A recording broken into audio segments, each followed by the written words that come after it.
Ladies and gentlemen, please have your seat. We are going to start in a minute. Before I hand over the session to the moderator of the first session, I would request to please be seated. We will start with the name of Allah. So, recitation from the Holy Quran.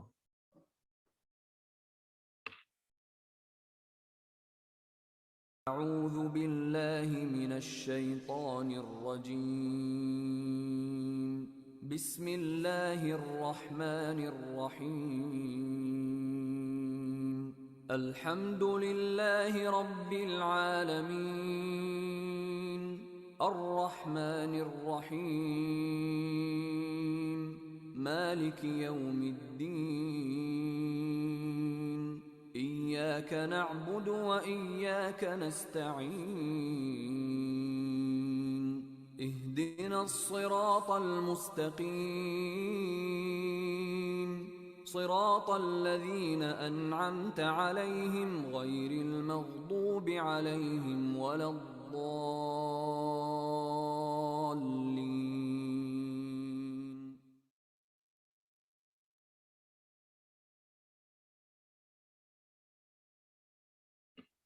Jazakallah. We have the first session of this morning on HCC, and it is my pleasure to invite Dr. Amir Khan. He's a consultant radiologist at Sheikh Zayed Hospital to take over as moderator of the session. Amir Khan, please.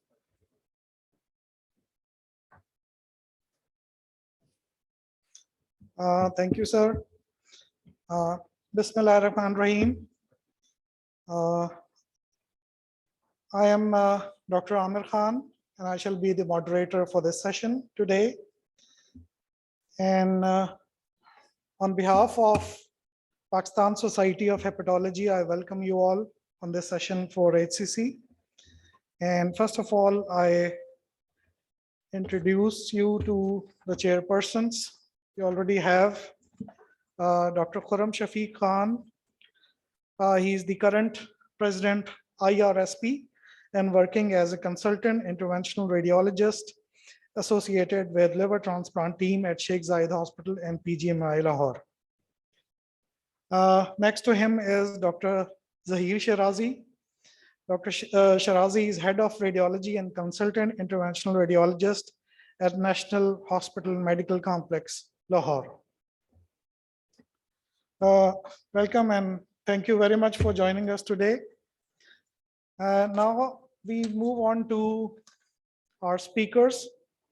So this meeting is a hybrid kind of thing in which live, online and recorded videos. Dr. Najmul Hassan Shah is also a chairperson. He was there this morning, the first person to arrive this morning with me. So Najmul Hassan Shah is now associated with PKLI. He's a transplant hepatologist and a very accomplished person with a background of Shifa International and Quaid-e-Azam International Hospital. Yeah, thank you, sir. Welcome you, sir. So as I was saying that this is kind of a hybrid meeting, live, online and recorded talks will be there. And to start with our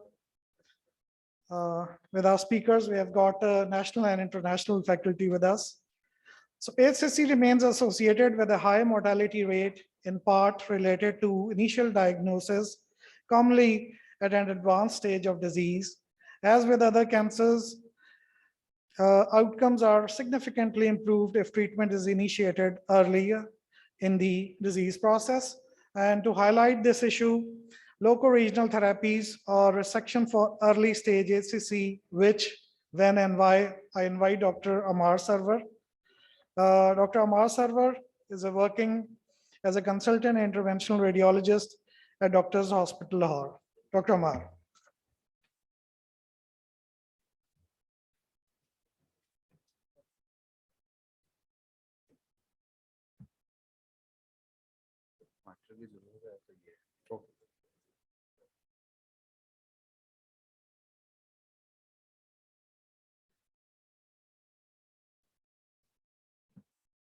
Assalamu alaikum, everybody. Thank you for that kind introduction. I spent some time at Doctors Hospital, but I'm primarily based in Boston.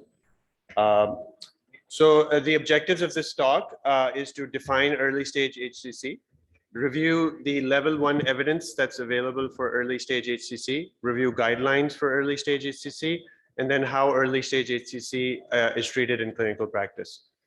So according to the BCLC group in Barcelona, early stage HCC is basically any tumor greater than 1 centimeter in the liver with arterial hyperenhancement and washout. It's considered to be a hepatocellular carcinoma. BCLC divides it into very early stage and early stage disease. Very early stage, which is stage 0, is a single tumor less than or equals to 2 centimeters, preserved liver function and a performance status of 0. Early stage HCC is single, but up to 3 centimeters, less than or equals to 3 centimeters, preserved liver function and a performance status of 0. Why 3 centimeters? Tumors that are greater than 3 centimeters are associated with micro and or macrovascular invasion on pathology. They're also associated with satellite nodules. And both of these pathological findings are associated with a high rate of recurrence. This is a study that was published in the late 90s that formed the basis for the BCLC staging system. It was data from 5,800 patients who underwent liver resection. And the outcomes, the survival outcomes were best for patients that had less than 2 centimeter tumors, followed by 2 to 5 centimeter tumors. And then as you move to 5 to 10 and greater than 10 centimeter tumors, the survival outcomes dropped off for resection. And so that's why 3 centimeters, the pathological data from this study of 5,800 patients started to define what early stage HCC is. When we think about the treatment options for early stage HCC in the United States and most of the West, we tend to use the BCLC staging guidelines, as most of you know. And so basically for very early stage disease, the first question is the patient a potential candidate for liver transplantation? If the answer is no, then they'll either go towards ablation or resection, although the BCLC guidelines kind of point them towards ablation. And then when you have early stage HCC, less than 3 centimeter tumors or single or less than 3 nodules, then if the portal pressure and bilirubin is normal, you would go towards resection. If it is increased, then you would go towards either transplantation or ablation. Talking about hepatic resection, I'm certainly not an expert on it, but there's certainly a lot of evidence available for it. It's the first choice for early stage HCC. It's ideally performed in patients with normal bilirubin with a hepatic vein pressure gradient less than 10 millimeters of mercury and a platelet count of greater than 100,000. The 5-year survival is about 70%. However, the recurrence rate at 5 years after resection is also up to 70%. And that's going to be one of the things that I'm going to show data on, where with such a high recurrence rate and the morbidity of this surgery, especially when it's performed with the adequate resection margins, raises the question of how to select patients optimally. There are currently no adjuvant therapies available that would improve recurrence-free survival after the resection has been performed.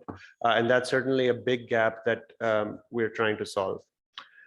Then comes the question of resectability. And there's a high amount of variability around resectability. Centers will form their own decisions around local expertise. They'll look at tumor size, tumor location, patient's performance status, whether the patient has clinically significant portal hypertension. There are some surgeons who feel very comfortable in treating patients who have varices. Others will say no to any patient who has splenomegaly or increased varices. What's the distance from the margin? Are you going to need to do a right lobe for a 2 centimeter tumor that's sitting in the middle of the right lobe? Or are you able to wedge it out or do a small segmentectomy? And what is the future liver remnant? Again, are you trying to go towards a large lobe? Is there sufficient liver left behind to preserve the patient's liver function post-resection? So there's a high amount of variability at different high volume centers. However, there are several things that we know. So there is improvement in outcomes over time. So this is data from 1,000 resections that were performed in Japan. Over several 6-year periods, they eventually increased their volume from 181 resections to 391 to 428, like over these 6-year periods. The hospital mortality improved. So as your volume increases, typically the hospital mortality was going down from 4% down to 0.5% in the final period. The hospital morbidity, which is quite high, 45% early on when you're doing about 180 cases, came down to about 15%. Still not negligible, but good enough.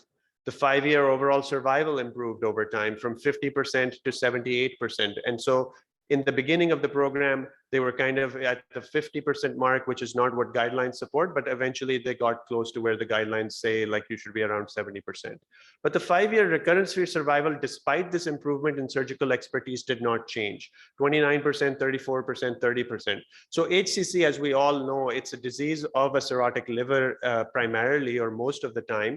And so the risk of recurrence is extremely high. You can put the patient through a major surgery, but most patients, well, not most, but probably about 30% of patients are going to continue to have resection, recurrence of HCC.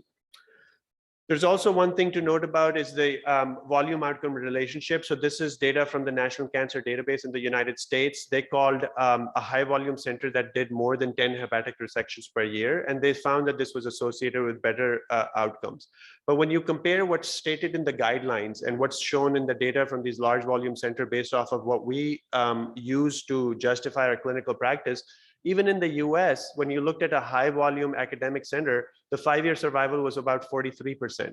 The 10-year survival was about 28%, certainly not matching the guidelines that had been used to justify the use of this. And so I think this is where, as we develop these centers in our country, which has a high level of endemic HCC, I think looking at our own centers' outcomes, publishing those outcomes, evaluating, considering patient selection is really key to helping our patients.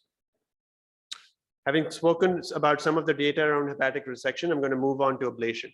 So what is tumor ablation? It's the administration of focal cytotoxic injury to tumor cells via the injection of chemical or energy changes in temperature. I think the chemical use of alcohol is really in the background at this point. More and more heat-based therapies such as radiofrequency ablation or microwave ablation are really the standard of care at this point. The goal is to kill all the tumor cells in the tumor.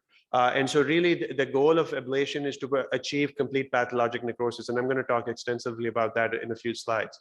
Plus, you need to make sure that you have a margin of normal tissue. And this is really important. I think putting a probe into the tumor, turning it on for 10 minutes and saying you've completed an ablation is perhaps not the standard of care anymore.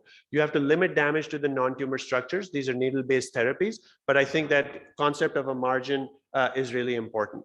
And why is that? It's because there's known microscopic extension beyond the apparent margin of the tumor into the normal appearing tissue. We're using imaging as our assessment of where the tumor ends. And we know from pathology that the tumor actually extends a little bit beyond that. In the beginning, in the late 90s and early 2000s, when ablation first came into play, we used to think that about 5 millimeters was enough. Then some studies showed, no, you need like maybe between 5 to 10 millimeters. And now really the standard of care amongst people who do high volume ablations is that you need to have a centimeter of ablative margin around the tumor in order to make sure that the patient doesn't have a recurrence. Incomplete margins or early imaging after HCC-RFA demonstrates that there's high local tumor progression if your margins are small. And so this is where the importance of a 3D margin assessment is now being realized, and people talk about ablation mapping at our interventional oncology meetings. This is an example of a patient with a 63-year-old male, had a small right lobe HCC. We did an ultrasound guided ablation, did a CT afterwards to make sure there was enough of an ablated margin, and this is that patient a year later with no recurrence. Ablation has excellent data around it. And in interventional radiology, we are often limited by the availability of level 1 evidence. But for this, there are 3 randomized control trials that compared resection to ablation. In 2 of those, Chen et al. In 2006 and Feng et al. At 2012, basically showed no significant difference in overall survival or recurrence-free survival between RFA and surgery up to 4 years out. So 66% survival for RFA, 64% survival for surgery, similar recurrence-free survival. And this study showed the same thing. But the distinction was that the major adverse event rate for single segment resections was up to 55%, whereas the major adverse events for ablation was only 4%. Similar data in this study, 28% major adverse event rate for resection, 3% for ablation, 21% here versus 10%. Hospital stays were much longer. This is older data. I'll show data from our center in a minute, but basically patients can go home same day or after an overnight stay with ablation currently.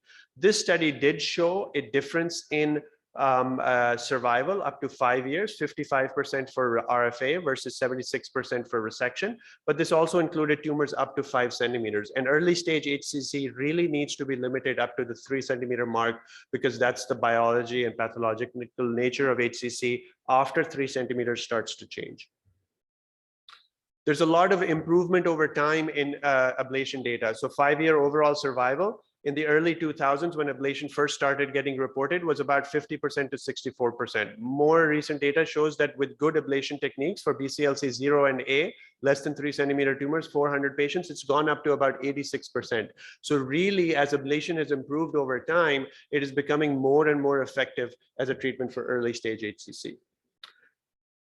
There are certain contraindications or relative contraindications in our minds around ablation, which have started to get changed. Dome lesions are considered to be difficult, but with combined CT and ultrasound guidance, you're able to ablate them quite well. Similarly, tumors that are subcapsular are thought to be relative contraindications, but again, you can place the patient in different positions, use CT guidance, get the probe in the right spot, and really do a very effective job in ablating these difficult tumors. Secondly, there are several adjunctive techniques to perform ablation in patients who have, for example, tumors that are next to the stomach. You could place a needle in between the stomach and the liver under CT guidance and use mechanical displacement or leveraging, basically using mechanical leveraging to move the stomach away. Similarly, you can introduce artificial ascites and perform hydrodissection to move tumors away from the liver. You can also move tumors away from the gallbladder using air or fluid. And so with these techniques, you're able to ablate previously unablatable lesions. Percutaneous ablation at Beth Israel is an outpatient procedure. It's performed under general anesthesia for pain control. It's always done under combined ultrasound and CT guidance, because I think the post-procedure CT really tells us whether we've captured an adequate margin or whether we need to go back in and ablate a little bit more to have good margins. We treat about 150 patients a year. More than 99% will have a same-day discharge. There are several advantages of performing this type of high-quality local regional therapy. This is data from 3,000 patients undergoing liver transplantation after local regional therapy in the United States. They did an analysis of the pathological response. First of all, even in the highest volume center, which treated about 470 patients, only 126 patients had complete pathologic response on their tumors on the resection specimen. However, the patients who had a complete pathologic response, meaning all the tumor cells were dead, the overall survival, which is the black line, was better for those patients compared to patients who did not have complete pathologic response. The recurrence-free survival after transplantation was better. The HCC recurrence incidence was much better. And there was no difference in non-HCC mortality. So what this tells us is that the effectiveness of the local regional therapy, the attention to detail that an interventional radiologist pays to make sure that they have complete pathologic response is really critical in order to make sure that those patients who undergo transplantation after local regional therapy do not have a recurrence.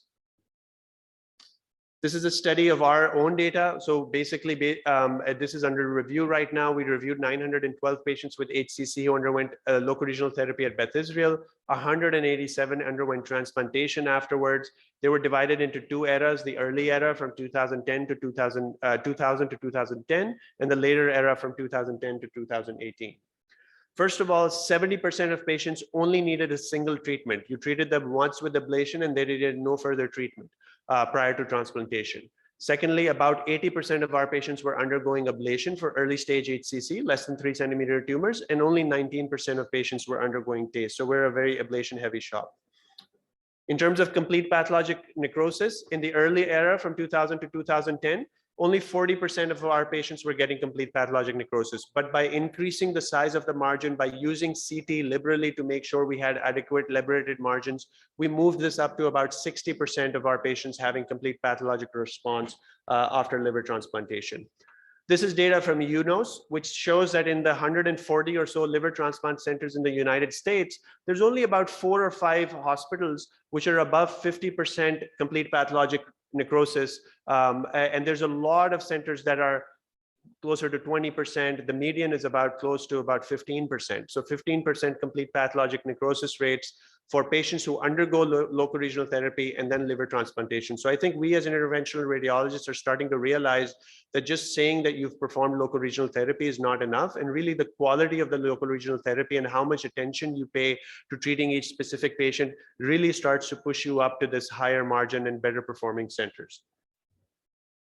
So in summary, ablation has level 1 evidence supporting the use of ablation. It has lower morbidity, hospital stay, and complications compared to resection. Refinement in technique, including using combined ultrasound and CT guidance to evaluate the ablative margin, is critical. Most early stage HCC can be treated with ablation using curative techniques. I think operator technique and volume is critical in determining the outcome. And I think the goal of this local regional therapy really needs to be complete pathologic necrosis. How am I doing on time? Okay.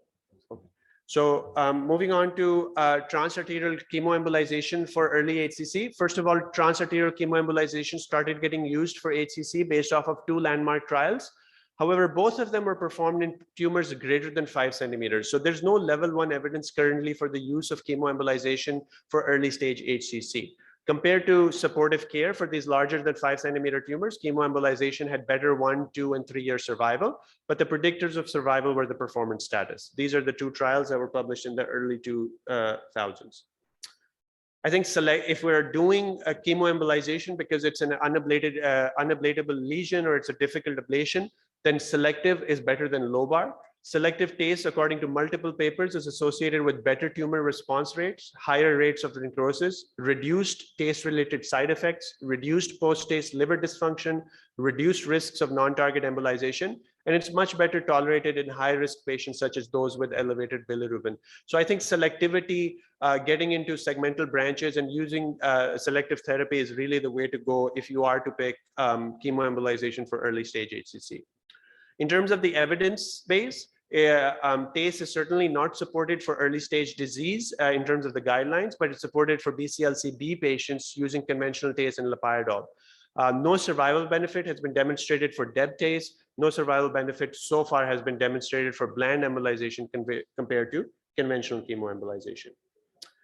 In terms of complete pathologic necrosis, so let's look at the biological basis of these, some of this evidence around chemoembolization. This is a study from UPenn, 1998 to 2010. They had 108 patients that underwent chemoembolization primarily, and then underwent liver transplantation. The average tumor number was 1 to 2 tumors. The average tumor size was 2.9 centimeters. So Penn is a very chemoembolization heavy center in the United States. BCLC 0 to A, 60% of patients, but the complete pathologic necrosis rate was 33%. Now, this is early data. The data that I showed for the post-transplantation recurrence rates, that data has come out in 2020. So now we know that if you're not getting complete pathologic response with your local regional therapy, those patients are going to have higher post-transplant recurrence. Those patients are going to have lower overall survival. So I think aiming for complete pathologic response and picking curative therapies is really the way to go in 2021. And that's where maybe transarterial radioembolization has a role. I know Zahid is going to speak extensively about it, but I wanted to show a few cases and discuss this briefly. Radiation segmentectomy is an established technique now with a curative intent for tumors that are localized to less than 2 segments. Typically, you need to aim for greater than 190 gray up to 250 to 300 gray of target absorbed dose, and this can be performed quite effectively. This is an example of a 68-year-old HPV NASH-induced fibrosis patient with a 6.6 centimeter segment 7 HCC, not early stage, but certainly single tumor localized in the dome of the liver, as you can see over here. We performed arteriography, followed by dosimetry, where we chose to give 150 gray to the treatment area volume of about 703 cc. We injected 2.2 GBq of radioembolization. And here you can see 3 years later, completely ablated cavity. This patient has been tumor-free for 3 years. So recurrence-free survival has been quite good. This has been demonstrated in data from Northwestern, where definitely for tumors that are less than 3 centimeters, if you look over here, the 5-year survival is about 70% for tumors that are less than 3 centimeters. So starting to see some pretty good evidence that radiation segmentectomy with radioembolization is quite an effective therapy. Another example is a 53-year-old male with a 2-centimeter segment 6 tumors, Child-Pugh A, normal LFTs, no portal hypertension. He was referred for surgical resection.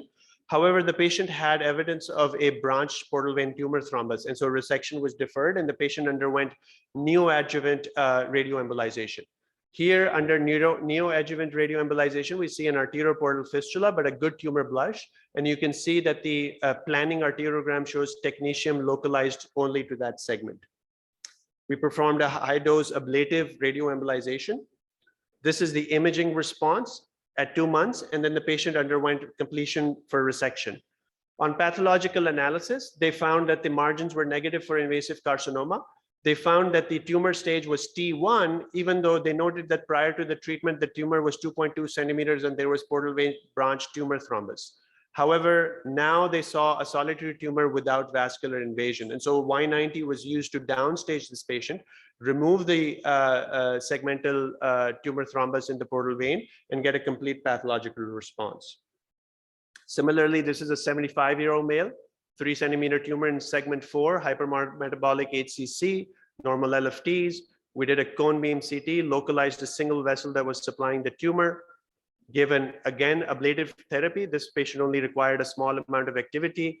This is pre-Y90, 4 months later, 8 months later, and 1 year later. It's almost as if you've done a resection. That segment has basically disappeared and completely fibrosed off. So in conclusion, there's evidence-based equipoise between ablation and resection for early stage HCC. I think it really depends on the center that you're at, on which therapy you might pick. I think TARE is a relatively new therapy that shows promise, but maybe most cost-effective for larger or more advanced tumors. I think optimal patient selection and a goal of complete pathologic necrosis really should be an aim for all local regional therapies for HCC. Given the successful implementation of population-based hepatitis C treatment and endoscopic evaluation and therapies in Pakistan, I think the next step really is the introduction of a population-based HCC screening programs, because I think the more and more that we start to convert a lot of our patients who are coming up with extensive BCLC-C disease or D disease towards BCLC-A, the better the outcomes for our population is going to be. And maybe we can emulate other countries, other third world countries like Egypt in having a good effective center. I just want to briefly take a segue, and I thought this would be a good opportunity to introduce this audience to the fact that we've been, alhamdulillah, successful in performing the first TARE in Pakistan in June of this year. I'm going to show a study of a case of a 45-year-old female with hep C cirrhosis, SVR positive, who was ECOG 0, Child-Pugh A, had BCLC-C disease because of portal vein invasion, but no extrahepatic disease. So the pre-procedure imaging, let me just pull up quickly the video just because it wasn't playing through PowerPoint. Okay, next one.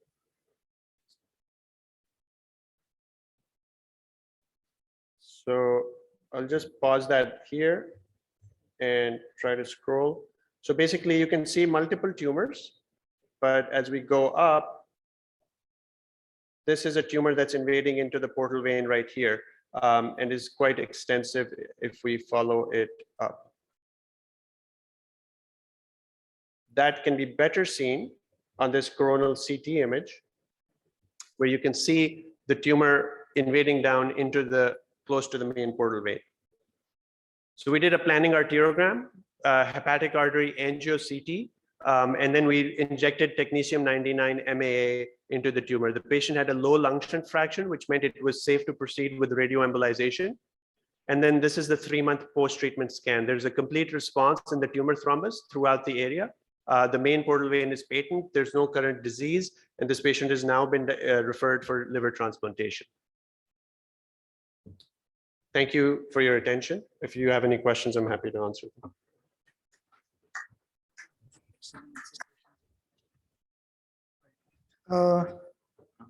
Thank you very much, Dr. Amar, for a very comprehensive note on local regional therapies. And we have a question and answer session at the end of these lectures. TACE is the most frequently used primary therapy for HCC worldwide. TARE was initially used to treat those patients who were considered suboptimal candidates for TACE due to the large tumor burden of vascular invasion. So our next speaker is Dr. Zahid Khan, and he will be on online TACE versus TARE indications and outcomes. Dr. Zahid Khan is an interventional radiologist at Shifa International Hospital, Islamabad. Is he on online? Good morning, everyone. I hope you can hear me. Yeah, we can hear you. And can you see my screen? Yes, we can. Okay, so Bismillah ar-Rahman ar-Rahim. I'm sorry I couldn't join you today.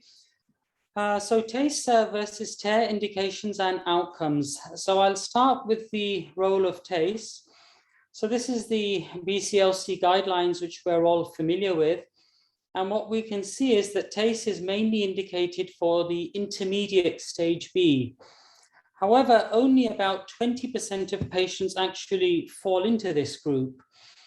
Now, there have been two interesting studies, and one of these, which was sort of more globally based, found that up to 80%, or in fact more than 80% of patients receiving TACE were actually outside of the guidelines, and this was the BRIDGE study.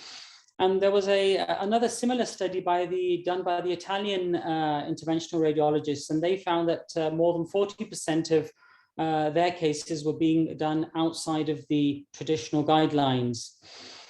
So what I want to talk to you about is a concept of stage migration. So normally the tumor progresses from left to right, but you can actually downstage and move from right to left.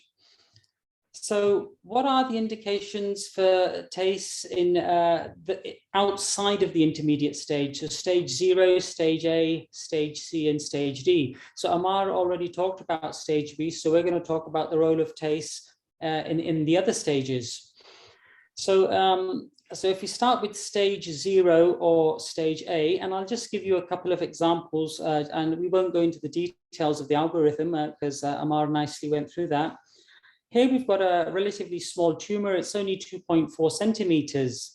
So normally you would say that this is a candidate for ablation, but you can see it's very closely applied to the hepatic veins. And here you can see an ultrasound, you've got the right hepatic vein, and in fact also the IVC. So it's contiguous with these vessels. So getting a clear ablation margin is not going to happen.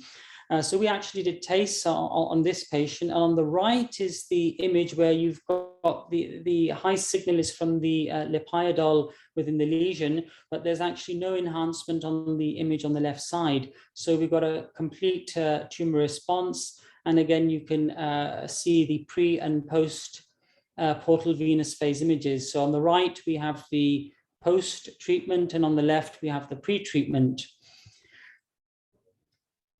This is, again, another example. Again, we've got another lesion, and it's sandwiched between the middle and the right hepatic vein. And if we just trace the tumor down a little bit, we can see the tumor is actually a little bit larger than what it appears, and it also has a necrotic component. So what we did in this case is that we chose to do TACE and microwave ablation. So as you know, tumors up to 5 centimeters or between 3 to 5 centimeters are best treated with TACE and Lipiodol. And some people even say that tumors up to 7 centimeters can be treated with both conventional TACE and ablation to get a good result. And this is the end result, and the high density stuff is the Lipiodol. Unfortunately, I don't have images of the microwave antenna, but we got a complete response in this lesion. So about 1 year, 9 months later, on follow-up, we can see that we've now got recurrence next to the ablation margin. And this is not a very good area to treat. And at the same time, we've now developed a new HCC, which wasn't there previously. So we've now got 2 tumors. So the patient's status at this point was he's got relatively good bilirubin, albumin, not too bad, the numbers are okay. The family wasn't willing for transplantation, and he had a history of a recent CVA, but it was a minor CVA. And what I did is I used alcohol on this occasion. Now, the lesion over here could have been ablated easily. The main reason for using the alcohol was to target this lesion, which is more centrally based, because we know we've got the common hepatic duct or the right hepatic duct coming in. We've got other vascular structures, and this is sort of a no-go area for ablation, and certainly in terms of getting a clear margin. And you can see on the follow-up CT, so on the image on the right, you can see the tumor, whereas on the image on the left, that's alcohol ablation. And again, the image on the right, you can see it's at the same level, as you can tell by the speck of calcium. And again, we've got complete response. So in summary, this patient at present, we've achieved complete remission, although he's clearly at high risk, and we're going to keep him under our surveillance. So the indications for doing TACE is a bridge to transplant, which we often do in our hospital because we're one of the largest liver transplant centers in the country. And often the patients need some time to arrange the donor and arrange the finances. And we know that there are studies that have shown that you have a better improvement following transplant with overall survival. And there's a less recurrence rate as well. TACE and ablation, as I already mentioned, some people say up to 7 centimeters, but certainly in our center, anything up to 5 centimeters, we do this combination therapy, and we've seen good results. And here you can see again that the curve, on the blue curve, is just showing that you've got a better recurrence-free survival. Now is stage migration. So what are the indications for TACE in BCLC-C? So we want to shift them from C to B category. So first of all, we need, these should go through the MDT. A lot of patients who are using the tyrosine kinase inhibitors, dose reduction or interruption in anything up to a third of patients, and certainly a lot of our patients are only on the half dose, so they just have the 200 BD rather than the 400 BD. And then many patients, up to 30%, have to discontinue medication. Immunotherapy is much better tolerated, but we know it's contraindicated in transplantation, so we have to keep that in mind. The ECOG status. So the guidelines traditionally say that you have to have a really good performance status, but sometimes if you've got an office worker, how do you differentiate, can this guy do strenuous physical activity? Because maybe he doesn't do strenuous physical activity anyway, maybe he's just an office worker, or his deterioration in health, is it due to the tumor, or is it due to his arthritis, or has he got some other cardiac issues? So it's sometimes, PS0, PS1, it's a little bit difficult to differentiate them. Here we have a patient just moving along and just talking about special indications. So when you have a patient who's presented with a ruptured HCC, I think regardless of their BCLC status, you need to do an embolization. Now, you don't have to treat the whole tumor. All you need to do is target the vessel that's bleeding. And once you've targeted that vessel, you can sort of relatively preserve their liver function because you're not treating the whole tumor, and they can sort of continue with their life for whatever quality of life they have for as long as they have. And this is just showing the same patient, and it was just targeting the vessel. And on the image on the right, you can see the brisk extravasation of contrast. And this was selectively embolized and coiled. Here we have another case where we've got a case of a venous invasion. We've got very high AFP, more than 30,000, but good performance status. And here the first problem was that we've got a shunt. So we've got a shunt, we've got tumor invasion into the vessel, we've got a big tumor. The only thing in this guy's favor was his performance status, that he was relatively well. You wouldn't think anything was wrong with him. So when you want to close the shunt, you have to try and identify the exact vessel from where the shunt is coming, rather than just doing a bland embolization of the whole tumor. And once you've isolated that shunt, and here you can see it's a large shunt, filling the portal vein. So we targeted the vessel selectively and embolized it. And then after that embolization, we did a follow-up. He had a CT, and then he came to us for TACE. And now you can actually see the tumor, which you couldn't see before because of the large shunt. So he had supply from two different, from the middle and the right hepatic artery, and they were selectively embolized. Now he's had 4 sessions of TACE in between. He failed a trial of sorafenib, but we're doing very well, and this is his follow-up CT, and at present there's no measurable disease. I'm sure he's at high risk of recurrence, and that's why we'll keep a close eye on him. But so far, a few years have passed, and he's doing fine. And his AFP actually has now come down to 2.2 from above 30,000. So stage migration, is this a violation of the guidelines? No, but what I will say is that MDT decision, having a surgeon on board, having the hepatologist on board is very crucial in these patients. So now I'm going to move on to the role of TARE in HCC. So some of us get a little bit confused. What is radioembolization? So it's basically we're using a Y90, which is a yttrium-90, which is a beta emitter, and we're using this as the embolic agent. And these are either tiny glass or resin beads. There are lots of synonyms. So in the publications, sometimes they talk about CERT, sometimes they say TARE, sometimes they say Y90. So basically, they're all referring to the same thing. And there are 2 main companies who manufacture this radio embolic. We have the Cerspheres and we have the Theraspheres. So what are these beta particles? Basically, they have a very low penetration. So they are ionizing radiation, but you can see that there's just sort of penetrating a sheet of paper and sort of just going into a book.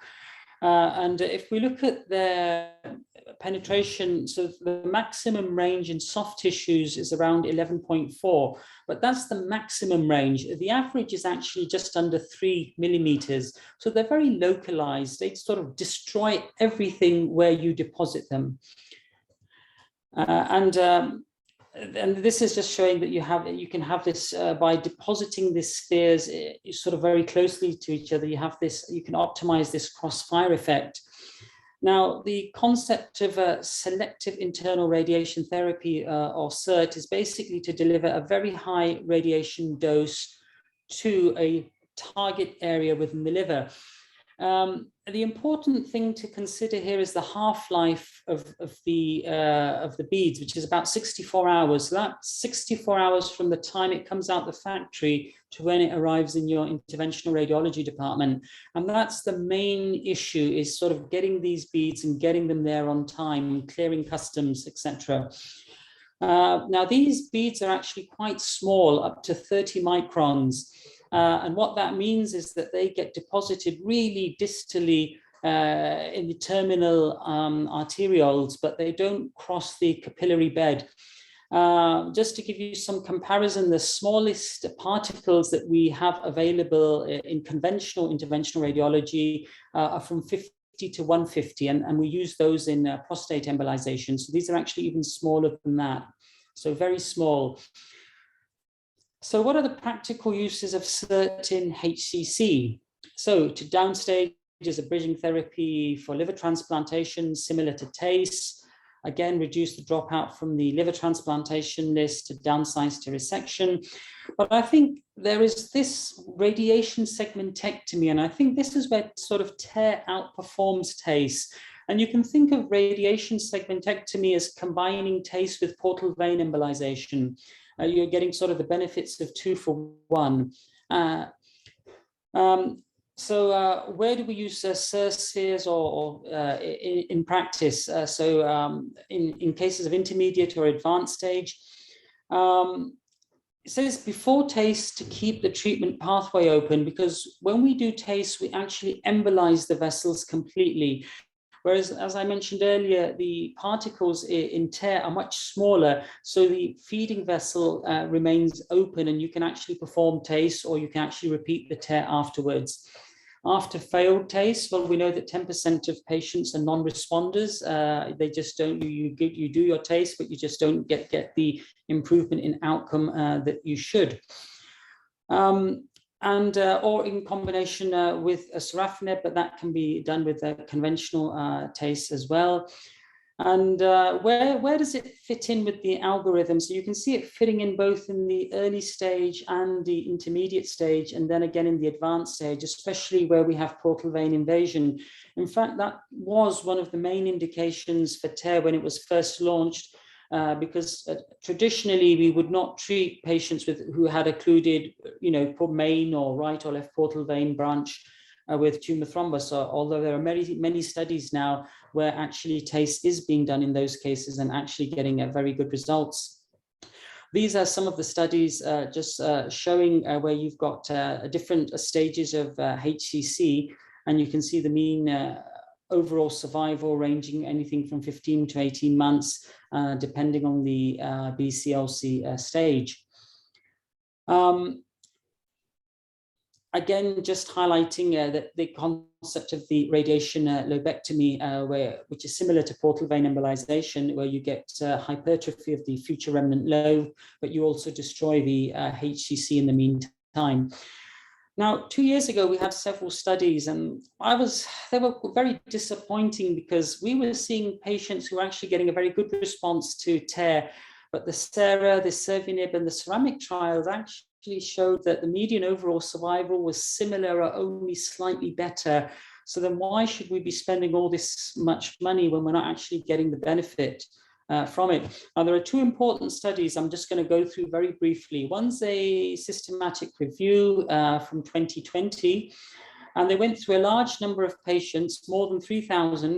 And what they did is that they're comparing conventional TACE, which is Lepidol TACE, with DEB TACE, and then with TARE. So they've made three sort of cohorts of patients. And the patient selections are very similar child Q category, similar BCLC stage, and also the other parameters were also looked at. So very similar sort of cohort of patients. And what it showed is that DEB TACE outperforms conventional TACE both at 1 year, 2 year, and 3 years. And we know that DEB TACE is superior in larger tumors because patients have a much, they don't have a post-embolization syndrome, which is as severe in conventional TACE, but it's also because the drugs, the doxorubicin is gradually eluted over sort of a 10-day period. Now, when we compared TARE with conventional TACE, at 1 year, they were similar, but certainly at 2 years and 3 years, we can see that TARE outperformed conventional TACE. So how does DEB TACE, the gold standard on TACE, compare to TARE? So they said that in terms of at 1 year, they were sort of similar, and actually that at 2 years, DEB TACE did better than TARE. So let's move on to a different study. Now, in this study, we've got a BCLC B2 stage. So this is a Bulandi classification. And again, so this is the B2 stage that we're looking at. And what they've done once again is that they've divided the patients into 3 groups, those receiving DEB TACE and the other groups receiving TARE. And actually what they've done, we found that the median overall survival was 12.7 months. And it was better in the TARE group, 14.1 versus 9.3 for DEB TACE. But when you actually look into it in a bit more detail, what they had done with the radioembolization, they divided them into 2 groups, and there was a low dose group and a high dose group. And what we can see is that in blue, which is the DEB TACE did better than the low dose group, but actually the high dose TARE group outperformed by a much significant margin the DEB TACE. So if we come back to and look at those earlier studies, we might think that, maybe there's a problem with the dosing. And this is where the Dosifer trial was published in January this year. And what they said is that those earlier studies that we looked at, the SARA, the Cervinib, the ceramic trials, that they didn't really get the dose right. And maybe that's why the response wasn't as predicted. And if you look at just in terms of the dose, Amar already mentioned, trying to achieve doses as high as 250 to 300 gray.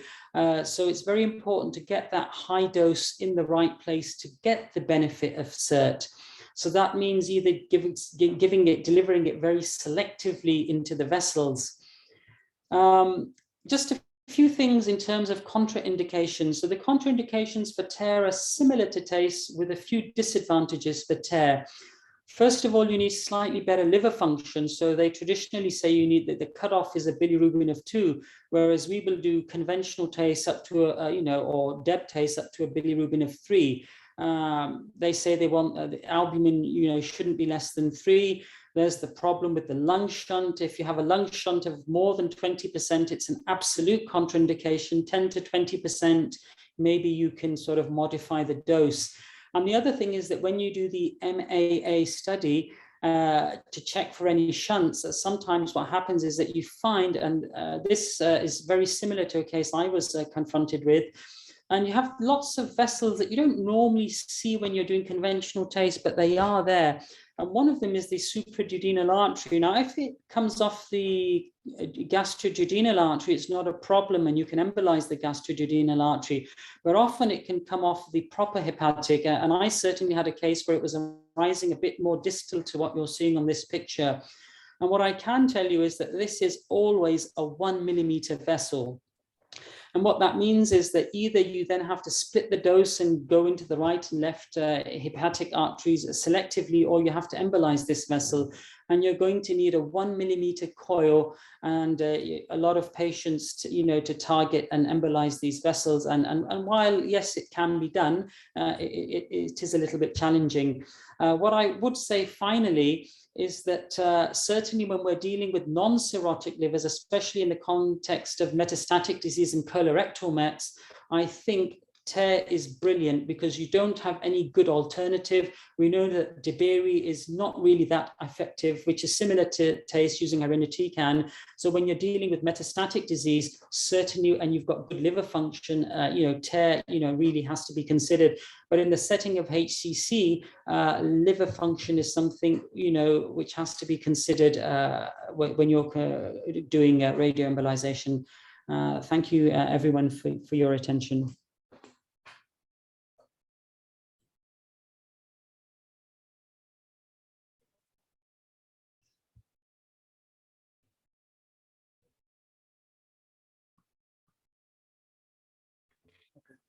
Now we move on to our next lecture. The implementation of Milan's criteria has drastically improved prognosis after liver transplantation in patients with hepatocellular carcinoma. Recent advancements in the knowledge about tumor biology, radiographic imaging techniques, local regional interventional treatments, and immunosuppressive medications have raised a critical decision if the Milan's criteria may be too restrictive or unjustified, keeping away many patients from potentially curative liver transplantation. Numerous transplant groups have therefore increasingly focused on a stepwise expansion of selection criteria, mainly based on tumor macromorphology, such as size and number of HCC nodules.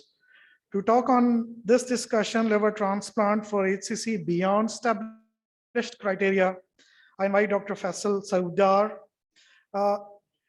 Dr. Faisal is a clinical lead, dean, consultant surgeon for liver transplantation, hepatobiliary and pancreatic surgery at Pakistan Kidney and Liver Institute, PKLI, Lahore. He has been awarded with Satara Imtiaz from Government of Pakistan for his dedicated work in medical sciences. He is the pioneer of liver transplantation in Pakistan and has successfully completed more than 850 living donor transplant surgeries in Pakistan. Dr. Faisal.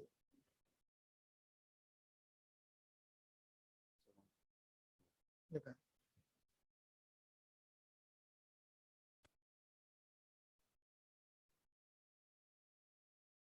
Bismillahirrahmanirrahim.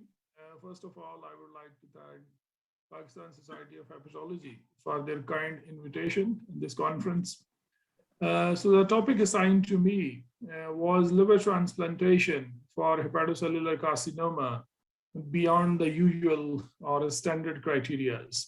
So I will start by looking at the natural history of untreated hepatocellular carcinoma. This is a very old paper from Professor Ikuda, and you can see that hepatocellular cancer in a cirrhotic liver, even if untreated, but diagnosed in an early stage, a lot of people will survive up to 1 year, and then some of them actually will survive beyond 2 years. But at 3 years, majority of the patients, even with a smaller hepatocellular cancer, will be dead by 3 years. So it all depends at what stage we diagnose the hepatocellular carcinoma. And when we consider liver transplantation, actually we are looking at the long-term survival of this therapeutic intervention that makes it the best treatment for hepatocellular carcinoma, because liver transplantation not only achieves the widest possible surgical clearance, it also treats the underlying chronic liver disease as well. Milan criteria and UCSF criteria has been fairly established over years, but over time, the thought was that Milan criteria is too stringent. A lot of people who are beyond this criteria would benefit, but they will be declined from transplantation. So hence, in different parts of the world, most of the centers adopted their own criteria based on their waiting list, financial resources, availability of living donors. So we have a huge list of different criteria. But the bottom line is, which makes a difference in terms of long-term survival for hepatocellular carcinoma, is the size of the tumor and number of the tumors. These are the two morphological parameters which we traditionally have been looking at in terms of the outcome of transplantation. So beyond 5 or 6 centimeter and beyond 3, 4, or 5 number of tumors, the outcome of transplantation is not as good as in the early stage of liver cancer. But still, it is a huge range. There is an additional 50 or 35% of survival which can be achieved if we consider these patients for transplantation. The size of the tumor matters in a way that it is the surrogate marker of vascular invasion. Size per se, I think, is not a bad prognostic marker, but because once the size of the tumor increases beyond 5 centimeters, the chances of microvascular invasion increases. And it is a microvascular invasion which actually determines the long-term outcome. So vascular invasion, which has traditionally been a contraindication to transplantation, has recently been challenged as well. And I will elaborate that in the subsequent slides. The other way to look at the outcome after transplantation is the biological markers. And traditionally, alpha-fetoproteins has been widely used, and now DCP or PIVICA2 has been increasingly used by a lot of transplant centers to predict the outcome after transplantation. Then some centers use retreat score, and then neutrophil to lymphocyte ratio or platelet to lymphocyte ratio has also been studied as the prognostic markers. Increasingly, PET scan is also being used, and whenever patient has high SUV values in the tumor, it is thought to be a bad prognostic marker. The liberest of the liberest criteria established or practiced in the world has been in China, in Hangzhou, and Toronto, in Toronto General Hospital. They did not consider the number of the tumor or the size of the tumor as a barrier to transplantation. However, in larger tumors, they tried to do a biopsy of the tumor to get the idea of vascular invasion and the grade of differentiation. And in the Toronto criteria, if the tumor was well or moderately differentiated, they did transplanted these patients. However, for poorly differentiated patients, they were not offered transplantation. But the limitation by doing a biopsy, number one, there is a risk of bleeding, and it is more in cirrhotic liver as compared to a healthy liver. And secondly, by doing a biopsy, you have a small risk of tumor seedling along the biopsy tract, although it is only 1 to 2%, but that matters in those 1 to 2% patients. And the other thing is that degree of differentiation and even the microscopic vasculation at times is very difficult to confidently predict on just a TrueCut biopsy. So that is why it has not been adopted by the rest of the world yet. The other pressure for extension of these criteria in the Western world has been the availability of deceased organ donors, because when you are comparing the outcome of transplantation with benign diseases, then they have to really justify that a patient with an advanced liver cancer would eventually have, if not the similar, at least a good outcome of transplantation. And I think one of the major debate and discussion all around is the resource allocation for these patients, because majority of the patients with hepatocellular cancer world over will present with an advanced stage. And although liver transplantation still remains the best option for them, but in terms of allocating the disease organs and the financial resources to these patients for transplantation actually generates the debate about the principles of justice and how you justify the allocation of organs and resources to these patients. And this is a matter of ongoing debate. And there are a few questions which arise that why should the scarce donor resource be used for these patients with hepatocellular carcinoma? And there is a concept of incremental cost-effective ratios for quality adjusted life years. By scientific formula, you try to justify. And if you look at liver transplantation in a benign disease, liver transplantation is in an incremental cost-effective ratio of $35,000 to $125,000. But if you compare it with a multimodality treatment of pancreatic cancer, actually that has an incremental cost-effective ratio of $300,000 to $400,000 per quality gained life years. So that's the kind of a debate where it is perfectly acceptable to consume huge amount of resources for pancreatic cancer, but not for liver cancer in terms of transplantation. I think resource is one part, but allocating the organ, whether it's a living donor or a deceased donor, that which excites this debate a bit more. And another question is, sorry, why the most clinically relevant, what is the most clinically relevant endpoint for expansion of these criteria? So traditionally, the transplant community believes that 5-year survival of 50% has to be the lowest benchmark for offering transplantation to patients with liver cancer.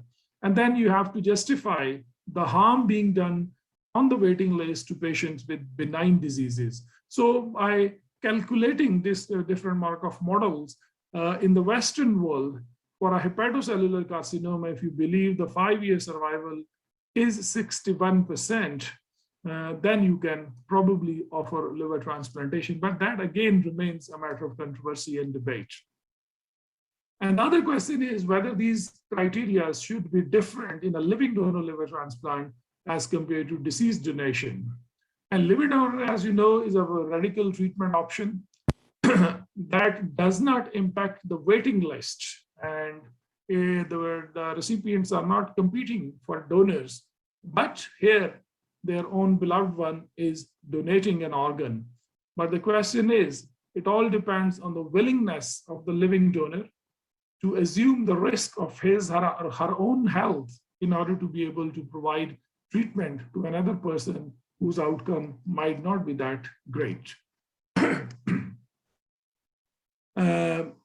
If we look at the other cancers, and the principle of surgical oncology would dictate that you should have at least a 20% chance of cure when you are offering a radical surgical treatment. But here, can we justify a 20% chance of cure by offering a living donor liver transplantation, where the donor carries a 0.5% risk of mortality and about 15% risk of morbidity? I mean, I myself could not answer this question.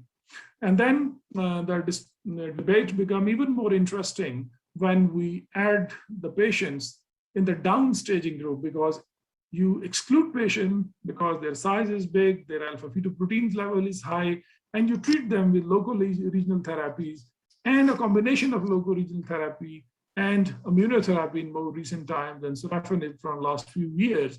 And there is a decent number of patients who are actually at a downstage and who are not a transplant candidate upfront, but with downstaging, they can also become a transplant candidate. And that is also another area which need a lot of discussion. So I will just elaborate 3-4 papers around the title of my talk. Asan criteria from Asan Medical Center in Korea. They have come up with their own criteria, and they consider the tumor size that is not beyond 5 centimeters, but the number of tumors can be up to 6. So this is a little bit of an expansion or extension of Milan and UCSF, and you can see from the curves that the 5-year survival in these patients were as good as within the Milan criteria. Then the Toronto General Hospital, which leads to this Toronto criteria, they originally evaluated the transplant performed between 1996 to, I think it was up to 2002. And in 2006, they published this paper, which is now known as the Toronto criteria, where regardless of the tumor size and regardless of the tumor number, as long as on biopsy, the degree of differentiation was reasonable and there was no microscopic vascular invasion, they transplanted these patients. And you can see from this slide, there was a decent number of patients beyond 6, 7, 8 centimeter in terms of the size. And similarly, in terms of the numbers of the tumor, beyond number of tumors as 5, 6. So they didn't care about the size and the number of the tumor. All they cared was the vascular invasion and the degree of differentiation on biopsy. And then they actually revalidated their paper from 2006 to 2012 with another cohort of patients. And then they pooled all the data of cohort 1 and cohort 2. And I will just share with you the few survival curve, the patient who were beyond the criteria that was considered a benchmark as a benchmark, that was Milan, and the rest was all included in the Toronto criteria. They all have a pretty decent survival. But if you look into the further details, the prognostic markers was actually alpha-fetoproteins. And in the second cohort, they realized that if the alpha-fetoprotein level is more than 500, then the survival of the patient post-transplantation actually drops down significantly. And then from Korea, they started considering living donor liver transplantation for patients who even have a microscopic or a macroscopic vascular invasion. And they categorize the tumor thrombi in the portal vein branches as VP1 when they are at a subsegmental level, and VP2 when the tumor was in the segmental branch, and VP3 when the tumor was in a lobar branch, and when the tumor was in the main portal vein, it was categorized as VP4. So based on this categorization, they transplanted patients when up to the level of a lobar division. That means right portal vein or the left portal vein, or if the tumor was within the segmental or subsegmental branches. And you can see from these slides, if the tumor involves the right or the left portal vein branch, the survival drops down to 14% at 5 years.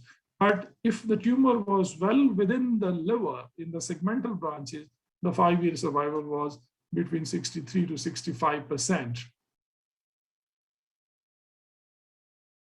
Although the numbers here are small, but it just gives you a taste that there are some patients who still can benefit from transplantation. And if you further look into this paper, I think AFP come out as a great prognostic factor. Like if the AFP of these patients were less than 100, their 5-year survival is approaching 90%. And mind you, we are talking about a tumor thrombus in a subsegmental branch. And then AFP less than 100, and you expect a 5-year survival of 90%, although the number of patients in this group was only 13. On the other hand, if the AFP level was greater than 100, the 5-year survival drops down to 38%. Again, highlighting the importance of AFP as a biomarker in terms of predicting the outcome of transplantation. We were also doing transplant for selective patients who had a macroscopic portal vein when I was in Shifa. We started doing that based on this Korean paper, which I alluded to. So into what the general policy we adopted was that the size of the largest tumor should not be more than 10 centimeter. AFP, we were always confused, but broadly, we thought with the larger tumors, the AFP level has to be less than 1,000. And then we also looked at the patient's the liver functions. If the patient was in a good liver function, and they can be offered a local regional therapy or a systemic therapy with sorafenib, we always try to downstage these patients first and then transplant if possible. But the small group was there who had fallen into this criteria, but they also had a liver failure. So either you offer them a supportive care or you give them a chance for liver transplantation. And some of the patients were also included in this group. And I think the crux of this paper, we recently published this, one of my colleagues, Dr. Abu Bakr, the gist is, again, if patients' alpha-fetoprotein levels were higher, the patient has a bad outcome, regardless the size of the tumor and regardless of the tumor thrombus in the portal vein. We did not selected patients for transplant who had a tumor thrombus in the lobar division. That means right or left portal vein. We selected these patients who had tumor thrombus in a subsegmental or a segmental branches. And along with that, the AFP was less than 1,000. But once you analyze this data, you can see AFP carries a huge importance. I think AFP level, if it is less than 100, you have a pretty good chance of 5-year survival. And the second cutoff was AFP level of 400, again, is a pretty much decent range that you can accept these patients for transplantation. And again, remember, we are talking about larger tumors, patients with tumor thrombus in the portal vein branches within the liver. If their alpha-fetoprotein level is less than 100, there stands a fairly good chance of 5-year survival post-transplantation. It is very much clear from this curve here as well. So based on these and looking at the literature overall, I think there is a high level of evidence is lacking for recommending patients for liver transplantation in these advanced criteria. I think Milan and UCSF are the most validated criteria, and they should be used as a benchmark whenever you are considering transplantation. Out of all the extended criteria, UCSF criteria, if we consider it as an extended criteria, is prospectively validated as well. So I will take UCSF as a standard criteria from this point on. There is some evidence, however, that expanding the criteria to, in terms of the number of tumors up to 6 and the size of the tumor up to 10 centimeter, and that is what we are talking about, size of the largest tumor, and the AFP level of less than 600. And then if time allows you, downstage these patients with local, regional, or systemic therapies, wait for 6 months, and then make a decision for transplantation. So a moderate expansion of the number of transplants with HCC can be achieved with this policy. So I would like to conclude here that some patients with HCC beyond the established criteria and portal vein tumor thrombus might have a good long-term outcome. Biological factors like alpha-fetoprotein and PPK2 levels actually plays a crucial role in terms of identifying those patients who would have a recurrence after transplantation. Anatomical factors like the level of the involvement of the portal vein branches by the tumor thrombus also have a prognostic value. And then response to the loco-regional therapies and systemic therapies for 6 months or maybe up to 1 year actually give you a good feel of the prognosis. And liver transplantation, however, in patients with vascular invasion remains an experimental treatment at this moment in time. And with this, I would like to thank you all for inviting me and listening to this talk. Thank you.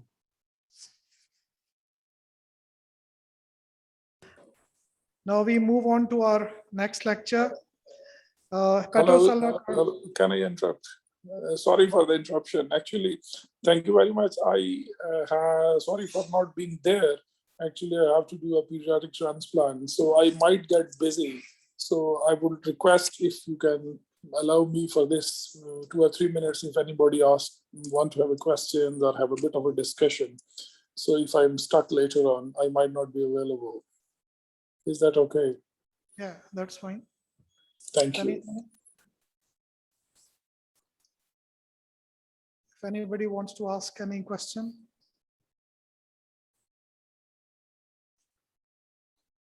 Anyone? That's great. So I think my message was very clear since there are no questions. Thank you very much. Thank you, Dr. Thank you. Thank you. Thank you. Yeah. So now we move on to our next lecture. Hepatocellular carcinoma is a common cancer with limited effective therapeutic options. The management strategy and diagnosed HCC is based on Barcelona Clinic liver cancer, BCLC. Staging system: advanced HCC is treated with various systemic therapy comprising oral and intravenous immune checkpoint inhibitors. So on talk on this thing, systemic therapy for HCC in 2021, I invite Dr. Bilal Hamid.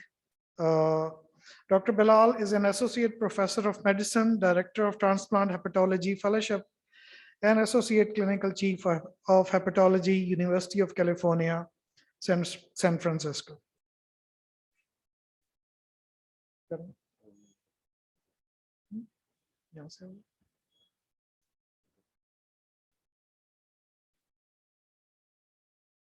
Assalamu alaikum. I would like to thank the organizers for the kind invitation.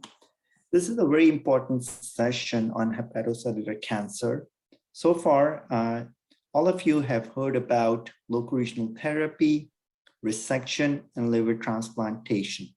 However, the field which is growing significantly in the last few years is systemic therapy for hepatocellular cancer. My goal in the next 20 minutes is to discuss about what is new based on the latest studies and how in the United States and also rest of the world, we are thinking about these patients with advanced hepatocellular cancer. Before I start, I just wanted to show my disclosure. However, very upfront that I am not an oncologist, and a lot of these patients who need systemic therapy are managed by oncology. When we look at the AASLD guidelines, which was published in 2018, they used the different Barcelona stage and talked about what are the treatment options. And many of the speakers before me in this session have talked about the Barcelona stage and how we make the decision based on the staging and what the treatment to be offered. What I wanted to focus on is that since 2018, there is already a significant change in the first-line therapy for hepatocellular cancer for systemic therapy. And also, we are thinking more about that patients who need systemic therapy to start it more earlier on. And that's a paradigm shift that we will be started seeing.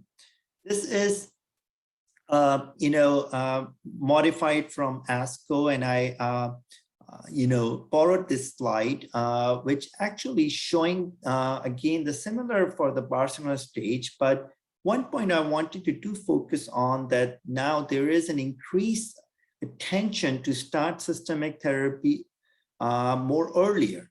In the past, we were using only in advanced cases, using a lot of intra-arterial therapy.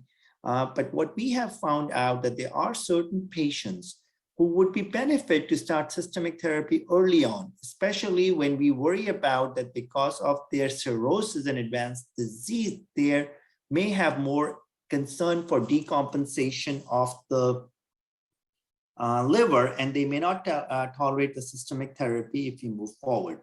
So this is a shift that we are seeing, but important point is that whenever we have a patient with hepatocellular cancer, we do discuss it in our multidisciplinary tumor board. Having an input from all the specialists is key to have the best outcome and the best result for our patients with hepatocellular cancer. So the most important thing and essential thing is, like many places in the United States, that we have what we call tumor board or multidisciplinary committee, where we have our surgeons, transplant specialists, oncologists, hepatologists, radiologists, and interventional radiologists. As in some cases, there may be an input from the pathology, but we all are trying to figure it out. What is the best treatment option for an individual patient? And although we have Barcelona stage, we have many different algorithm, but we have to think about the patients. We have to think about what is the status of the liver diseases, what's the child score is, what decompensation had it, what is the performance status, whether the patient can be a candidate for resection, local regional therapy, and having an oncologist in the tumor board help us now starting systemic therapy much earlier.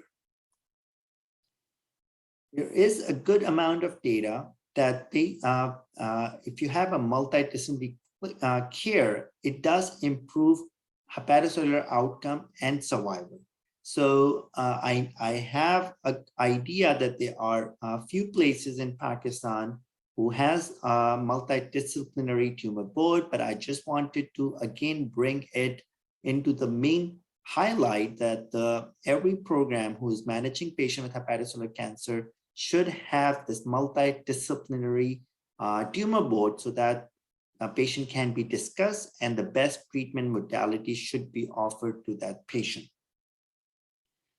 Now let's talk about what is the evolving field, rapidly evolving field of systemic therapy in hepatocellular cancer. This is a busy slide, but it clearly shows that most of you know in the first line is the first line therapy, and then we have second line therapies. Now the first line therapy in 2007, based on the SHARP clinical trial, sorafenib was the first systemic therapy which was approved for hepatocellular cancer. And it took almost 11 years, more than a decade. It's just like Pakistan cricket team when they first won the Cricket World Cup in 1992. It took us 17 years until in 2009 when we won the T20 World Cup. So this is a similar, it took a lot of time. But once in 2018, lenvatinib was the second agent which was approved as a first line for treatment of hepatocellular cancer. And latest kid on the block, and depending on where approved by FDA or EMA, that based on IM Brave 150 study, which we're going to talk about, that atezolizumab and bevacizumab was approved as the first line therapy. And now most of the patients, this is the recommended or preferred first line therapy for systemic therapy for hepatocellular cancer. Then there are patients who either had progression or they did not tolerate sorafenib. So there are other second line agent, regorafenib, cabozantinib, ramucirumab, the combination of nivo and ipilimumab, and then the other agent which was approved now in China is camilupimab. Is also, these are the agents which has been approved for second line therapy. So from 2007, when we only had one agent, we had a lot of failures in between, but finally we have big armamentarium of our newer agents, which are very important in improving the survival in patients with advanced hepatocellular cancer. So let's talk about the first line agent. As in the prior slide, we have options of sorafenib, lenvatinib, and the combination of bevacizumab and atezolizumab. Oral agents are both sorafenib, lenvatinib. These are tyrosine kinase or TKI, and then you have these wedge inhibitor, and then the combination is the PD-L1 inhibitor, and we will talk about individual. Few concept of systemic chemotherapy. When we look at these clinical trials, they obviously the first thing and primary outcome in some of these trials are obviously overall survival, where the patients have increased survival when you are either in treatment or combination. Then there are two other concepts are important. One is progression-free survival, that you don't have a progression, although you still may have cancer, but there's no progression of liver cancer. And the third is ORR, which is overall response rate. Tumor assessment in these trials are has been done by modified RECIST criteria, which is modified response evaluation criteria in solid tumor. So when you look at these studies in systemic therapy for advanced cancer, they talk about OS, which is overall survival, progression-free survival, PFS, or ORR, overall response rate. The SHARP trial was the game changer early on in 2008, when it was published in New England Medical Journal. And what it shows that patients with advanced HCC, sorafenib, have an improved overall survival, about 3 months, you can say 10.7 months in sorafenib versus 7.9 months. But the hazard ratio was impressive. And based on this, the sorafenib was approved, and there was also an Asian trial, which although less survival benefit, but it still was good enough that it was approved based on the SHARP trial overall survival as the first-line agent for hepatocellular cancer with advanced disease. Now, the second agent which was approved was REFLECT trial, and that is a non-inferiority trial, meaning that the goal was whether the lenvatinib did the same thing as sorafenib or don't do the less. And based on this clinical trial, the lenvatinib, which is 13.6 overall survival, or again, I mentioned OS, versus 12.3 months, and the hazard ratio was 0.9. And based on this, lenvatinib was approved for a second agent to be approved as a first-line therapy for advanced hepatocellular cancer. The one point is that you can compare it that since I think we got better, our oncologists, we are better in managing patients with liver disease. So if you compare the same, the outcome, and even sorafenib of about 12.3 was much better than 10.7 months. So that is, so lenvatinib was the second agent which was approved.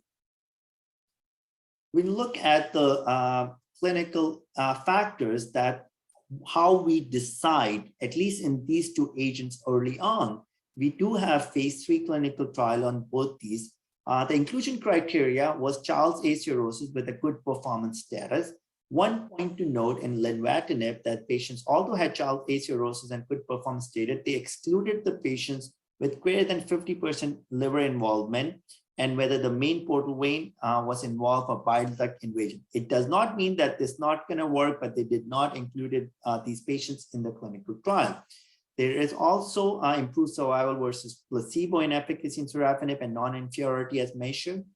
In addition to not only have improved survival, it's a same survival or non-inferior survival versus sorafenib. Lenvatinib study showed that there was an improved objective response and time to progression compared to sorafenib. The side effect profile was important to know because patients on sorafenib, as we know, have major side effects, especially most commonly diarrhea and increased hand, foot, skin reaction, which has a significant quality of life impact. In lenvatinib arm, it was increased hypertension, proteinuria, and anorexia. These are both, sorafenib is oral twice a day, taken 1 to 2 hours. And then lenvatinib is oral once a day and can be taken with or without food. Although the studies have been done on sorafenib in Charles A, there is a real world effectiveness data in population Charles B cirrhosis. Although Charles C cirrhosis is a contraindication, there is some data coming out, has some benefit with reduced dose, but we need to still wait for more studies to come out. Now, the game changer for now in 2021 was this IM-BRAVE 150 trial, which is etolizumab versus bevacizumab. And they also compared versus sorafenib for the first-line treatment for hepatocellular cancer. It's a multi-center randomized open-label phase 3 clinical trial. Again, Charles B and C cirrhosis were excluded.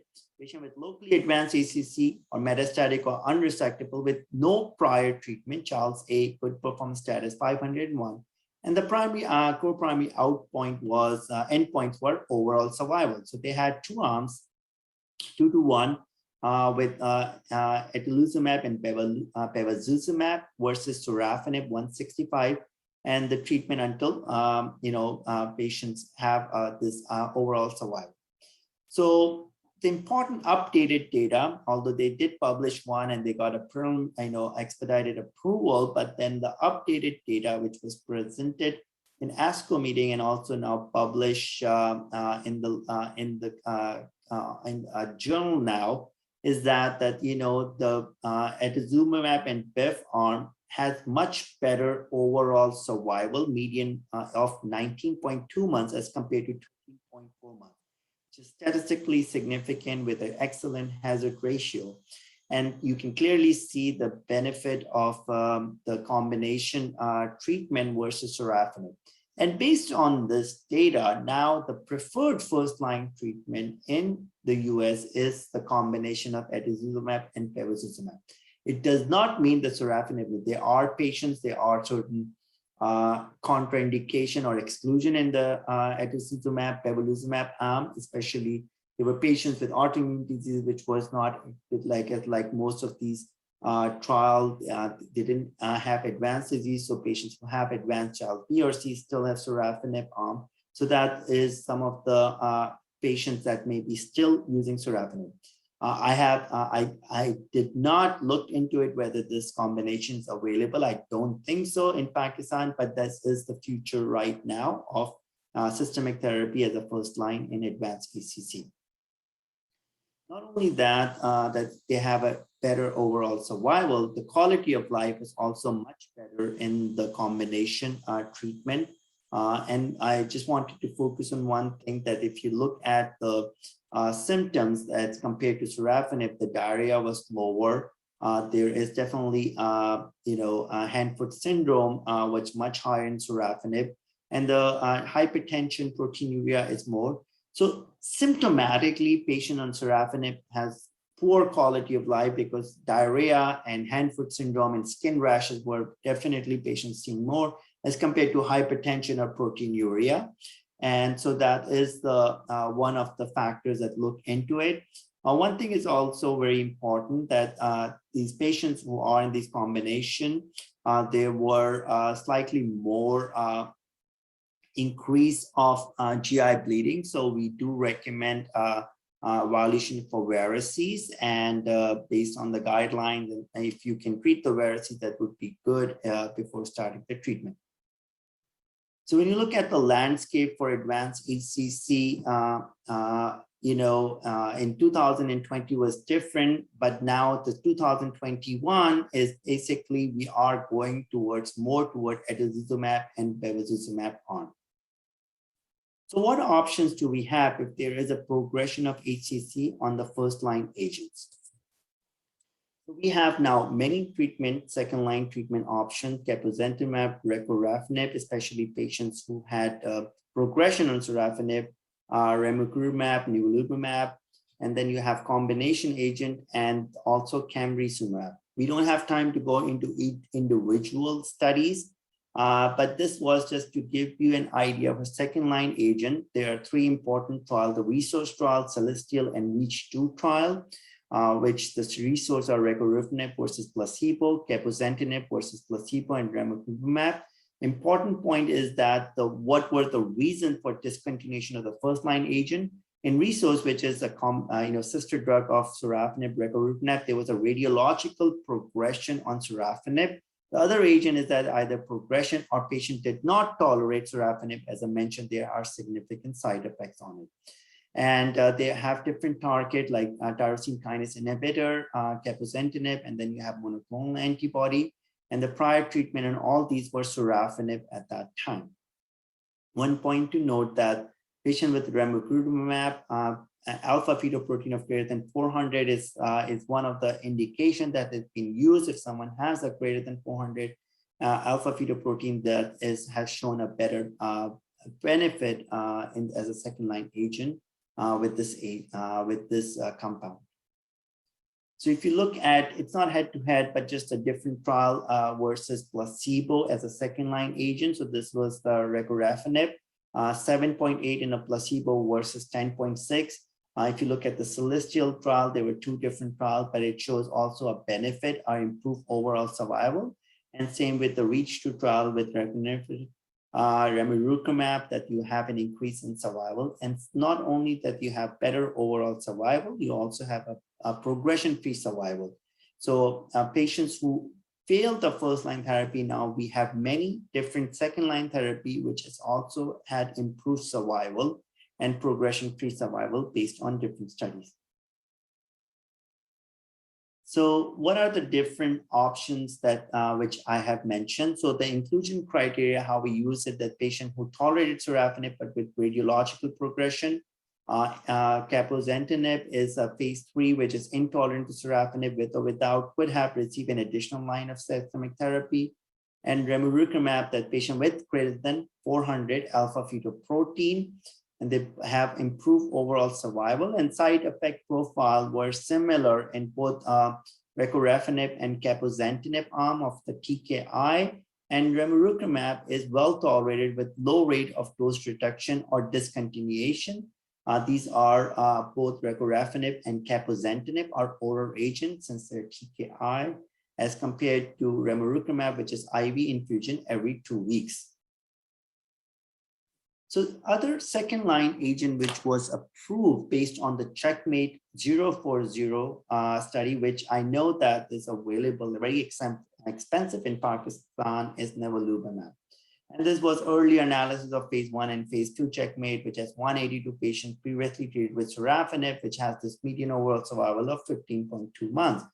And based on that, it was initially have an expedited approval for a second line agent for patient with HCC. And these patients have manageable safety profile and no maximum. However, the phase 3 clinical trial did not meet the endpoints.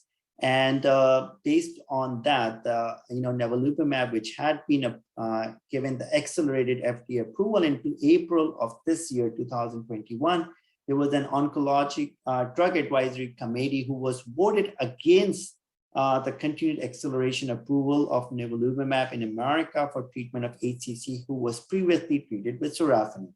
And so we have to wait for the further studies, but this is, although the combination agents have been used, and we have to wait for those results. As it's not only that what we have as a second line therapy, there are many different studies that has been going on as not only as a first line as well as the second line agent. And the one thing that you would be noticing is that a lot of these or most of these trials are combination. And I think that is a new trend, as especially with the approval of atezolizumab and bevacizumab. You will see that we have these study of phase 3 cosmic study, as well as many different agents like PDL1 and TKI. So bottom line is the future of systemic therapy would likely be a combination agent. And this is gonna increase the survival, and these compounds so far has a better safety profile and also have good quality of life. So we have to wait for a lot of this. One thing is for sure that just like when we had these new Hep C treatment, every year there would be a new development. And every time I present this talk from last year, there is a change. And so, but this is very exciting for our patients with hepatocellular cancer. So in conclusion, at this time in 2021, atezolizumab and bevacizumab should be the first-line systemic therapy in most patients, although there are patients population who will continue to receive tyrosine kinase inhibitor, sorafenib, and the other agent. There are now multiple newer agents approved as second-line therapy for advanced HCC. One exciting thing is that the survival for advanced HCC, which was very poor, now increasing to 24 or much higher now. There are other studies that are coming out. So these patients have an improved survival with these combination of first and second line therapies. Important thing is that we do need a very coordinated care essential for preparing and managing the patient with cirrhosis in treatment. If patient has advanced cirrhosis, so I have seen scenarios that patient was just sent to oncology and GI and hepatology were not seen, but their liver disease were progressing. They have other factors, so it's very important that the gastroenterologist and hepatologist should continue to be an important part of their management and manage the cirrhosis in this group. We have to have multidisciplinary committees and tumor board to make individual decision. Hopefully in the future, precision medicine may come into the play in the treatment of, and we would like, just like other biomarkers and just like lung cancer, we can have targeted therapy. Cost and availability will remain a major barrier in many countries, including Pakistan. This is the end of my talk, and I hope that we can have a further discussion and talk more about it during the question answer session. Thank you so much.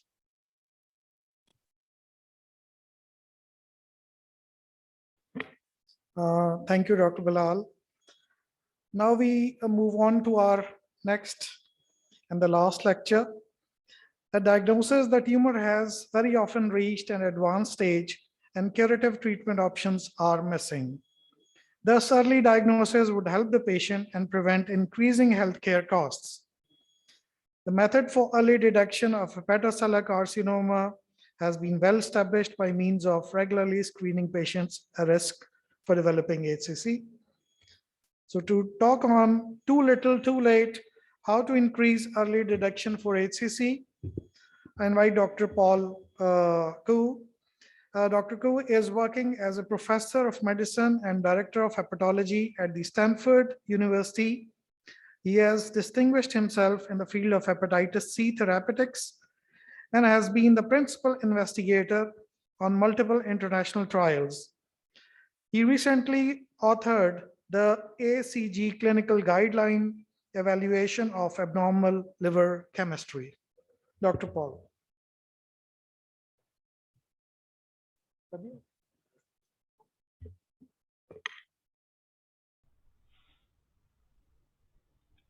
Hello, I'm Dr. Paul Kuo from Stanford University. I would like to thank the organizers of the Pakistan Society of Hepatology for inviting me to speak today on the subject of hepatocellular carcinoma. Too little, too late, how to increase early detection for HCC. I do have one disclosure. It's shown here, grant support with the target registries. So we're going to hear today many wonderful discussions on hepatocellular carcinoma, and the magnitude of the disorder is well known to everybody. It's the 7th most common cancer worldwide in 2020. Globally, 900,000 new cases with more than 600,000 deaths in 2020. It was projected to be the 3rd leading cause of cancer death in 2020 as well. And in many parts of the world, it turns out to be the 1st leading cause of cancer-related deaths in Vietnam. And the incidence is rising, and this is due to an increased incidence in high-risk groups such as those with viral hepatitis, as well as non-alcoholic fatty liver disease or other forms of liver disease that lead to cirrhosis. What are the driving risk factors? Well, viral hepatitis still drives hepatocellular carcinoma, and worldwide hepatitis B is still the most common cause of hepatocellular carcinoma. This is certainly true in the region of Pakistan, though certainly other factors contribute also to the high incidence of hepatocellular carcinoma, and these include as we discussed, alcohol, viral hepatitis, and metabolic liver disease, amongst others.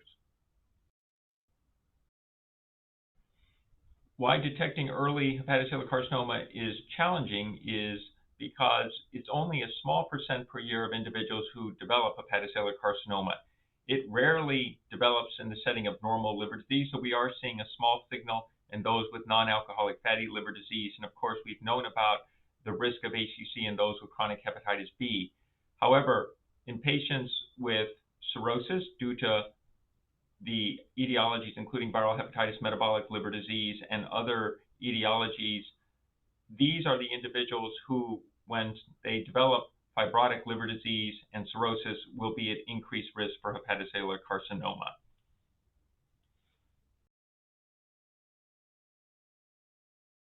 So when we talk about how to improve early detection rates, we need to discuss screening and surveillance strategies.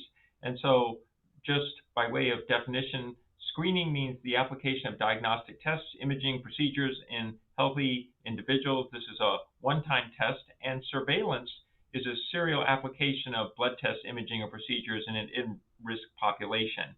And since the underlying risk for hepatocellular carcinoma is usually identified and the dominant, again, risk factor is going to be cirrhosis, patients who are at risk for hepatocellular carcinoma are encouraged by their clinicians to enroll in surveillance programs for the detection of hepatocellular carcinoma.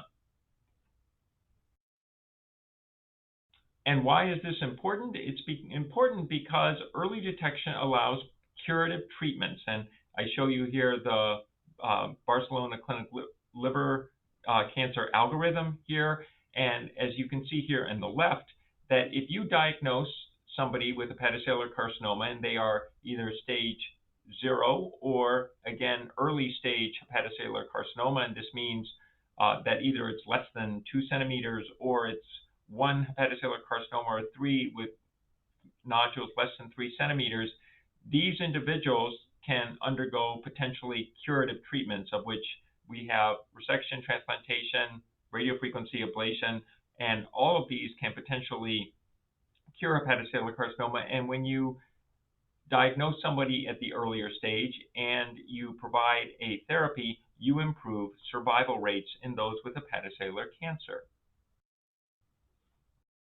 So in those who are at risk for hepatocellular carcinoma, there are societal guidelines that try to identify what the optimal surveillance recommendations are. And I list here recommendations from AASLD, EASL, APASL, National Comprehensive Cancer Center Network, the USDA, as well as the Japan Society of Hepatology. And you can see here that they all depend upon ultrasound and some biomarker, although the AASLD has most recently noted that AFP is optional. I certainly incorporate it into my practice, and I think many people across the world, the vast majority, do so as well. The interval for ultrasound is recommended anywhere from every 6 to 12 months, except in Japan, where the ultrasound can be every 3 to 6 months, in addition to a biomarker panel that includes alpha-fetoprotein, AFP-L3, as well as descarboxyprothrombin. And because the Japanese surveillance interval is more aggressive, and they use additional testing not typically done throughout the rest of the world, they actually do have very, very reasonable hepatocellular carcinoma survival rates when they have been diagnosed. And I show you here data that compares US and Japanese data. And you can see here there are relative survival rates. And you can see here that in the US, the 5-year overall survival rate for hepatocellular carcinoma was 11%, whereas in Japan, the 5-year overall survival rate was about 42% for those diagnosed with hepatocellular carcinoma.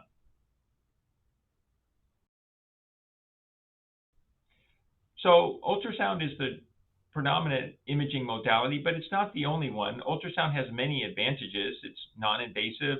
It's available across the world. It's much less expensive than axial imaging with CT or MR, and it's a non-invasive test. What are some of the disadvantages? Well, it's operator dependent. And in those who are obese, elevated body mass index, the sensitivity declines. Also, it is a technique that really requires significant operator experience and skill to get a good quality ultrasound. CT scan and MRI have higher sensitivity and certainly have higher detection rates. The challenges are that with CT scan, of course, there's radiation and cost. With MRI, you have cost as well as limited availability, in addition to requiring some patient compliance to get the highest quality images with magnetic resonance imaging. The sensitivity of hepatocellular carcinoma detection with ultrasound is also not as good as it is with CT or MRI, although obviously as the nodules increase in size, the sensitivity improves with ultrasound. However, in general, we tend to use CT scan and MRI to confirm diagnoses of hepatocellular carcinoma, whereas ultrasound is our screening test. And we're going to spend the next few slides showing what the evolving data has shown with the use of ultrasound. So this was a meta-analysis that showed that hepatocellular carcinoma surveillance was associated with early detection and improved survival in patients with cirrhosis. This was a meta-analysis that identified 47 studies, and it showed that surveillance was associated with earlier detection, odds ratio of 2.8, also greater chance of curative treatment and improved survival, all statistically significant. And these benefits persisted and when adjusting for lead time bias, which is obviously a concern with any surveillance program when studying those with any type of cancer. This more recent meta-analysis, though, did note that ultrasound alone had poor sensitivity for early hepatocellular carcinoma detection. And again, early hepatocellular carcinoma detection meant to try and diagnose and find these individuals who are within Milan criteria.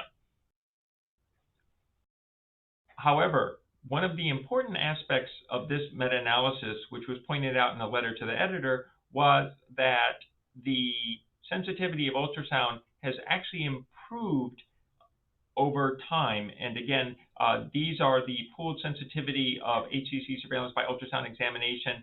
And note a significant rise in the sensitivity in the 2010s decade as compared to 2000 and of course the 1990s. And this is due to much improved ultrasound technology as well as improved training of our ultrasound technicians to find these nodules in those who are at risk and who are enrolled in surveillance programs.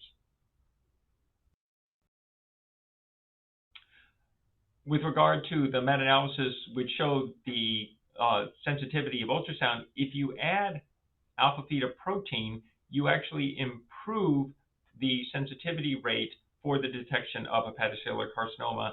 And this is from the same meta-analysis. And what this table shows, if you can see here, is the sensitivity of early hepatocellular carcinoma detection in ultrasound, shown in the third column, versus ultrasound plus alpha-fetoprotein in the fourth column. And what you can see here is that the addition of ultrasound improved overall sensitivity in the detection of early hepatocellular carcinoma.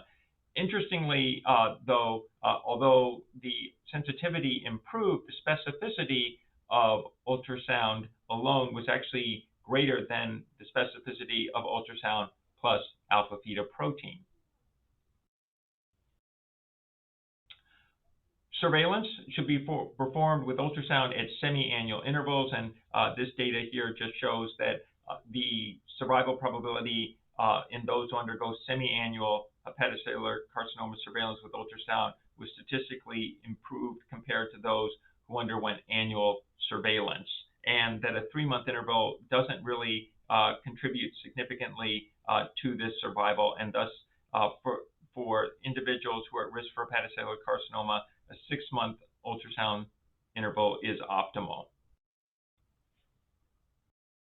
And again, the major societies have recommended ultrasound, and this is the study that really provided the best data and showed that hepatocellular carcinoma surveillance reduced mortality in patients with chronic hepatitis B. And this again was a Chinese study here where the ultrasound screening group identified hepatocellular carcinoma stages at significantly earlier stage than the control group, and these individuals were able to undergo potentially curative treatments as well. And so again, this has served as the foundation for our recommendation of ultrasound to screen and enroll in surveillance those who are at risk for hepatocellular carcinoma. So what are other potential interventions to improve surveillance effectiveness and reduce hepatocellular carcinoma? Obviously, in the center here, the core is to recommend semi-annual ultrasound surveillance, but we do need to certainly intervene in other ways and incorporate other testing to try to improve our sensitivity and detection of hepatocellular carcinoma. So one of the most important things that is being studied are additional predictive biomarkers for hepatocellular carcinoma. If we had a biomarker panel that could identify those who are at low risk or high risk, we could certainly tailor our surveillance strategies and target those who are at highest risk for hepatocellular carcinoma.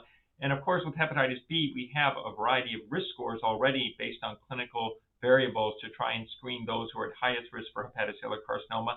But we need to do this broadly across all individuals who have cirrhosis, in addition to those who have hepatitis B. And of course, we also need to generate data to risk profile those with non-alcoholic fatty liver disease. The coming wave of those with metabolic liver disease will certainly contribute significantly to our burden of hepatocellular carcinoma. And there are certainly biomarker panels, a few which we'll discuss today, as well as machine learning algorithms that are going to be beneficial. We need to also improve our surveillance rates. We need to educate our patients and our practitioners to ensure that they identify the appropriate people and enroll them in appropriate screening programs. And we also need to improve our compliance. And this is regardless of the healthcare system or the country that you're in. These are challenges faced throughout the world, and these include interventions that can create dedicated clinical pathways, clinical reminder systems, navigation programs.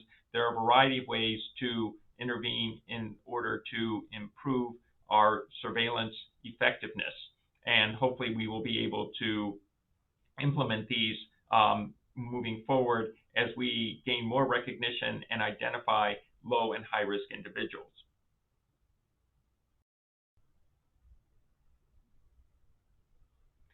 The AFP-L3, or Lenz-Clonard's gluten-reactive AFP, is a fucosylated version of AFP, and it's more specific than AFP alone in the diagnosis of hepatocellular carcinoma with a cutoff of 10%. We also use the descarboxyprothrombin, which is a prothrombin produced by vitamin K absence or antagonism. The level cutoff that we use for DCP is 7.5 nanograms per milliliter, but this is one that if you're on warfarin, you cannot use this because DCP levels will be elevated. And in fact, occasionally we get consults for individuals who have high DCP levels because they are on an anticoagulant such as warfarin. There are multiple other biomarkers that are currently undergoing evaluation in addition to AFP, L3, and DCP, and I show you some of them here. Certainly one of the areas that is going to be used in the future will be the cell-free DNA markers, and we're going to talk about a few of those in just a few slides. One currently existing biomarker panel that we use is called the GALAD panel, and this stands for the gender, age, AFP, L3, AFP, and DCP. There you can find this also online. There are many useful calculators, but the GALAD score is used and has very reasonable sensitivity and specificity to diagnose early hepatocellular carcinoma, and certainly this is a score panel that I actually use regularly in my practice.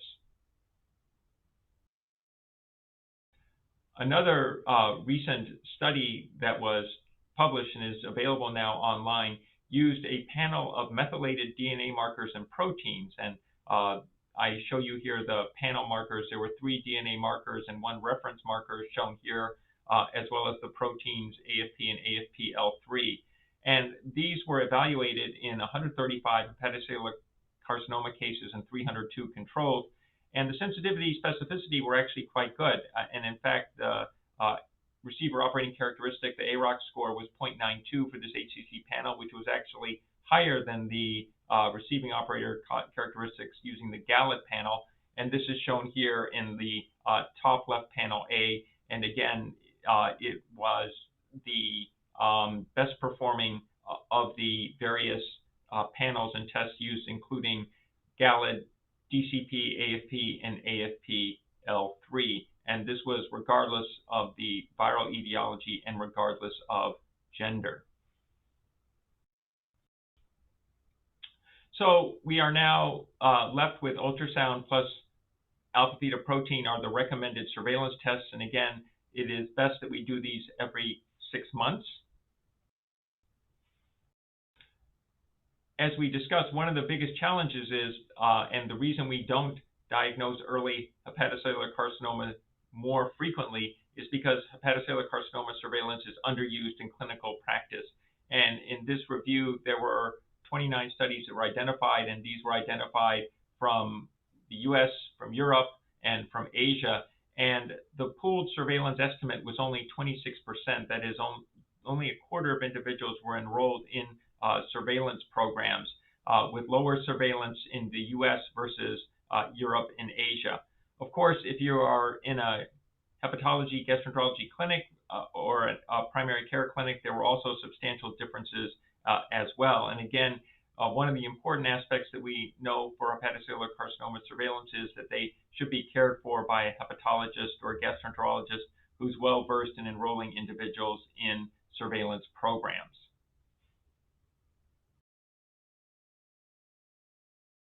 So there are a variety of in-reach and outreach interventions that can significantly increase our hepatocellular carcinoma surveillance. These include interventions such as a nurse-based protocol, primary care physician or patient education programs. In parts of the world where there are electronic medical records, EMR reminders are also a useful strategy, though depending on the population, again, sometimes clinicians can be bombarded with electronic medical record reminders. Radiologists can participate in recall, and again, mailed outreach programs can also be beneficial in trying to improve HCC surveillance rates. Patients also report barriers to hepatocellular carcinoma.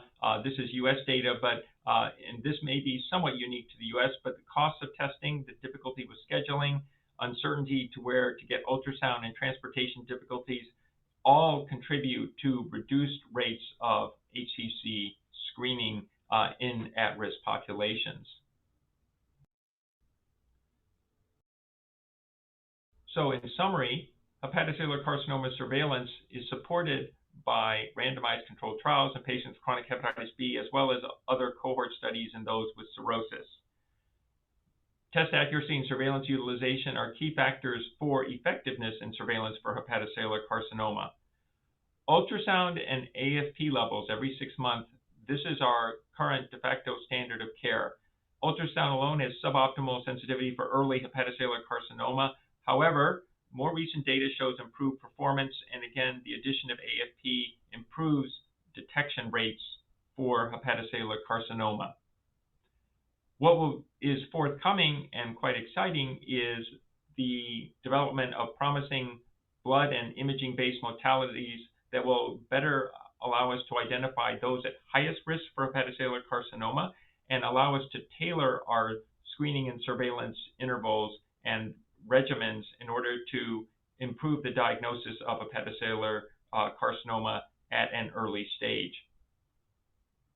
Even now, with our current tools, surveillance is underutilized, and efforts to improve surveillance in our at-risk populations that we've discussed will lead to improved diagnosis and allow us to have fewer diagnoses of late hepatocellular carcinoma where we have no curative options.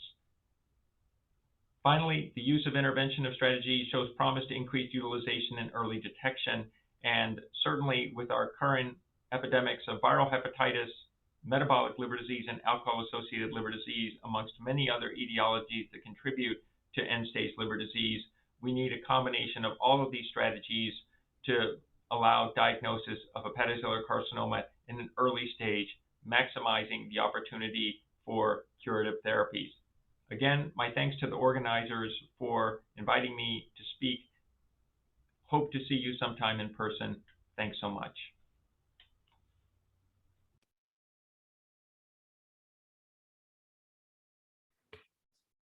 Thank you, Dr. Paul. Now we have a question and answer session. Anybody who wants to ask question, add to this academic activity? So, Mike.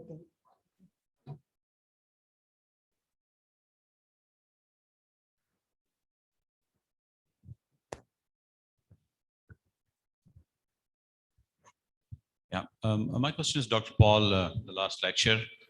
How does the quick 2 or 3 questions, I think, what about a T2 single shot MRI scan? Does that have a role in the surveillance or detection of the HCC? Number 1, number 2, contrast enhanced ultrasound. And number 3, how does really alpha-fetoprotein work in increasing the detection rate of the HCC? Did somebody look at the sizes of the lesions detected, those patients who had a raised AFP, or so if imaging is imaging, so I'm just wondering, how does the alpha-fetoprotein contribute, or does it need to more frequent and more thorough examination? How does it work? Sure. So thanks so much for your question. So let's start first with a one-shot MRI. We're actually looking at the role of a brief MRI for HCC screening. And I think that is something that we may be able to do. However, the cost will have to come down for this to be applied broadly. And of course, with MR, as you well know, there's patient compliance with that. That also, I think, is a challenge with using MR, but it is a very desirable technique. It eliminates many of the operator issues that we see with the ultrasounds. And so hopefully there's more to come on this. With regard to AFP, alpha-fetoprotein works because it's an oncofetal antigen, as you well know, and it improves the performance for surveillance strategies for hepatocellular carcinoma detection, and particularly early hepatocellular carcinoma.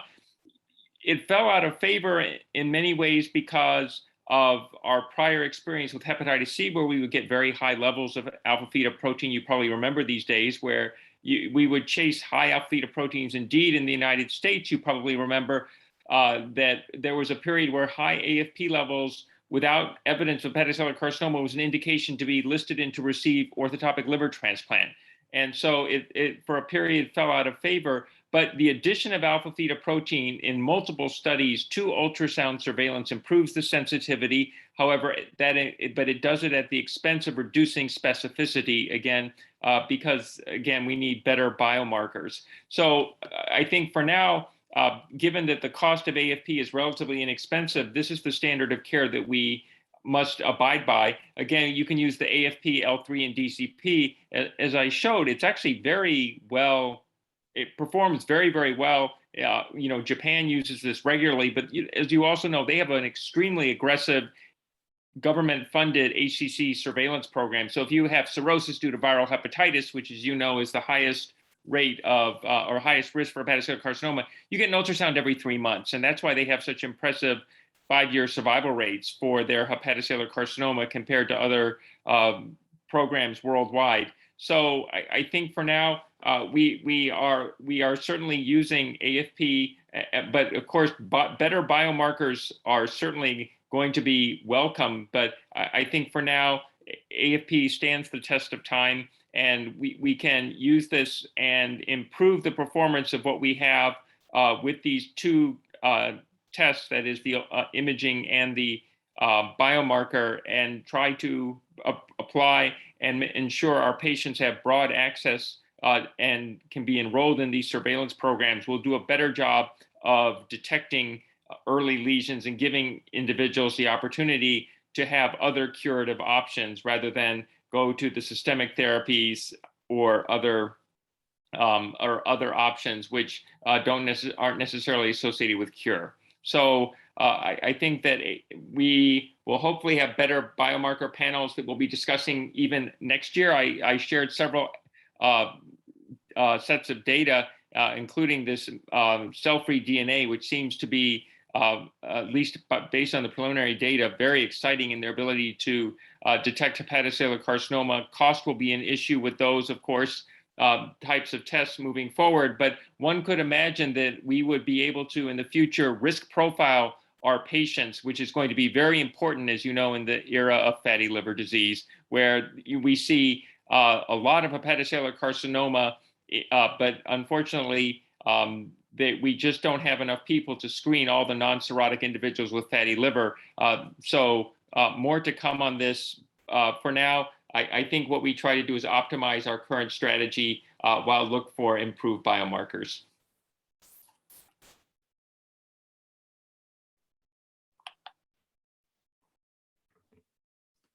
Yes, anybody else? Yeah. I had a question for Dr. Hamid if he's on. So I think Atezo-Bev is available in Pakistan now and people are using it.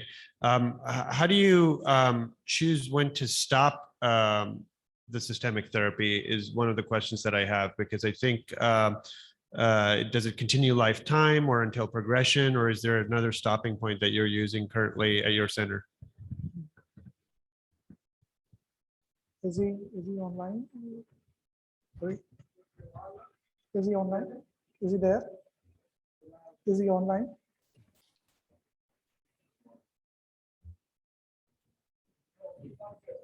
He's not, he's offline. So if our expert panels, if you want to reply to, if you want to, since he's offline.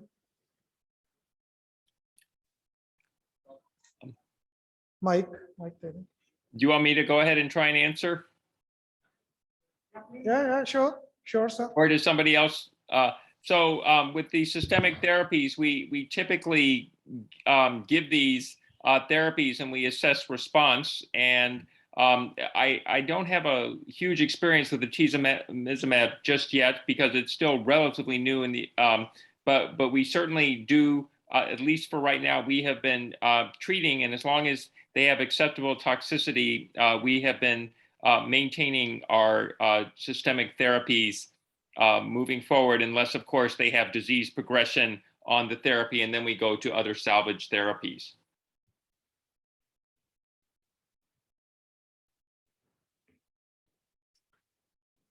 Any other questions? Is it working? Okay, I would like to thank all the speakers for wonderful up-to-date talks. And I have just a very small question from Dr. Amar about the CPN. How was that assessed by biopsy, histology, surgery, or just imaging? Mike, Dr. Mark. Yeah, so the studies that I quoted, the complete pathologic necrosis was assessed on resection specimens or transplantation. And so basically, it's a good question because I think if we're going to use CPN as an assessment of quality, for example, I think there needs to be a lot of standardization that still needs to happen on how individual pathologists would call complete pathologic response. Essentially, what they're doing is going through as many slides as possible, as many cuts of the specimen as possible, and assessing for viability. But obviously, as you can imagine, even if you have the entire resected specimen, I think the possibility for any pathologist to say that they've evaluated every single part of the microscopic part of the tumor is it's questionable. And so I think there's some standardization that needs to happen. But for those studies that I quoted, it was basically the pathologists at those transplant centers looking at resected specimens and not being able to find any viable tumor. So without resection, we cannot assess CPN. No. Can you hear me? Yeah. Looking at this data, and I think it's very important that people who are offering local regional therapies and resections, the message from this is that the complete pathological response rates are up to maximum 50%, what you showed. And I think that the point is just like the recurrence rates after resection, up to 5 years, 70%. So if a person is referred for a local regional therapy or resection, he should not be forgotten. And I think that's why our MDT recommends as liver transplant as the best option, even for small HCC initially, because of the risk of recurrence within 5 years up to 70%. And I think just like resection, the local regional responses also, the follow-up would be exactly the same because you're comparing local regional curative options potentially to the resection.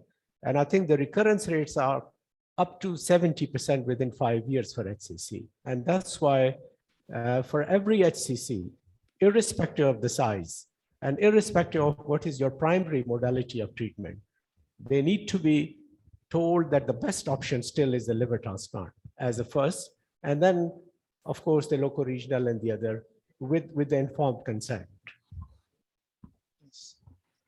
Do you want to ask him? Just a quick question, please. I think the recurrence rates are quite high because of the field change. Mhm. But my question is that does that apply to patients, selected patients, usually especially in cases of hepatitis B and NASH, who do not have cirrhosis? I think in those cases, resection does pretty good.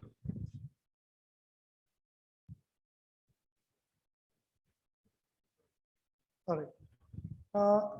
Actually, I've been told by the organizers, sorry for this interruption. We are actually we are getting late for the next session. We have already started late.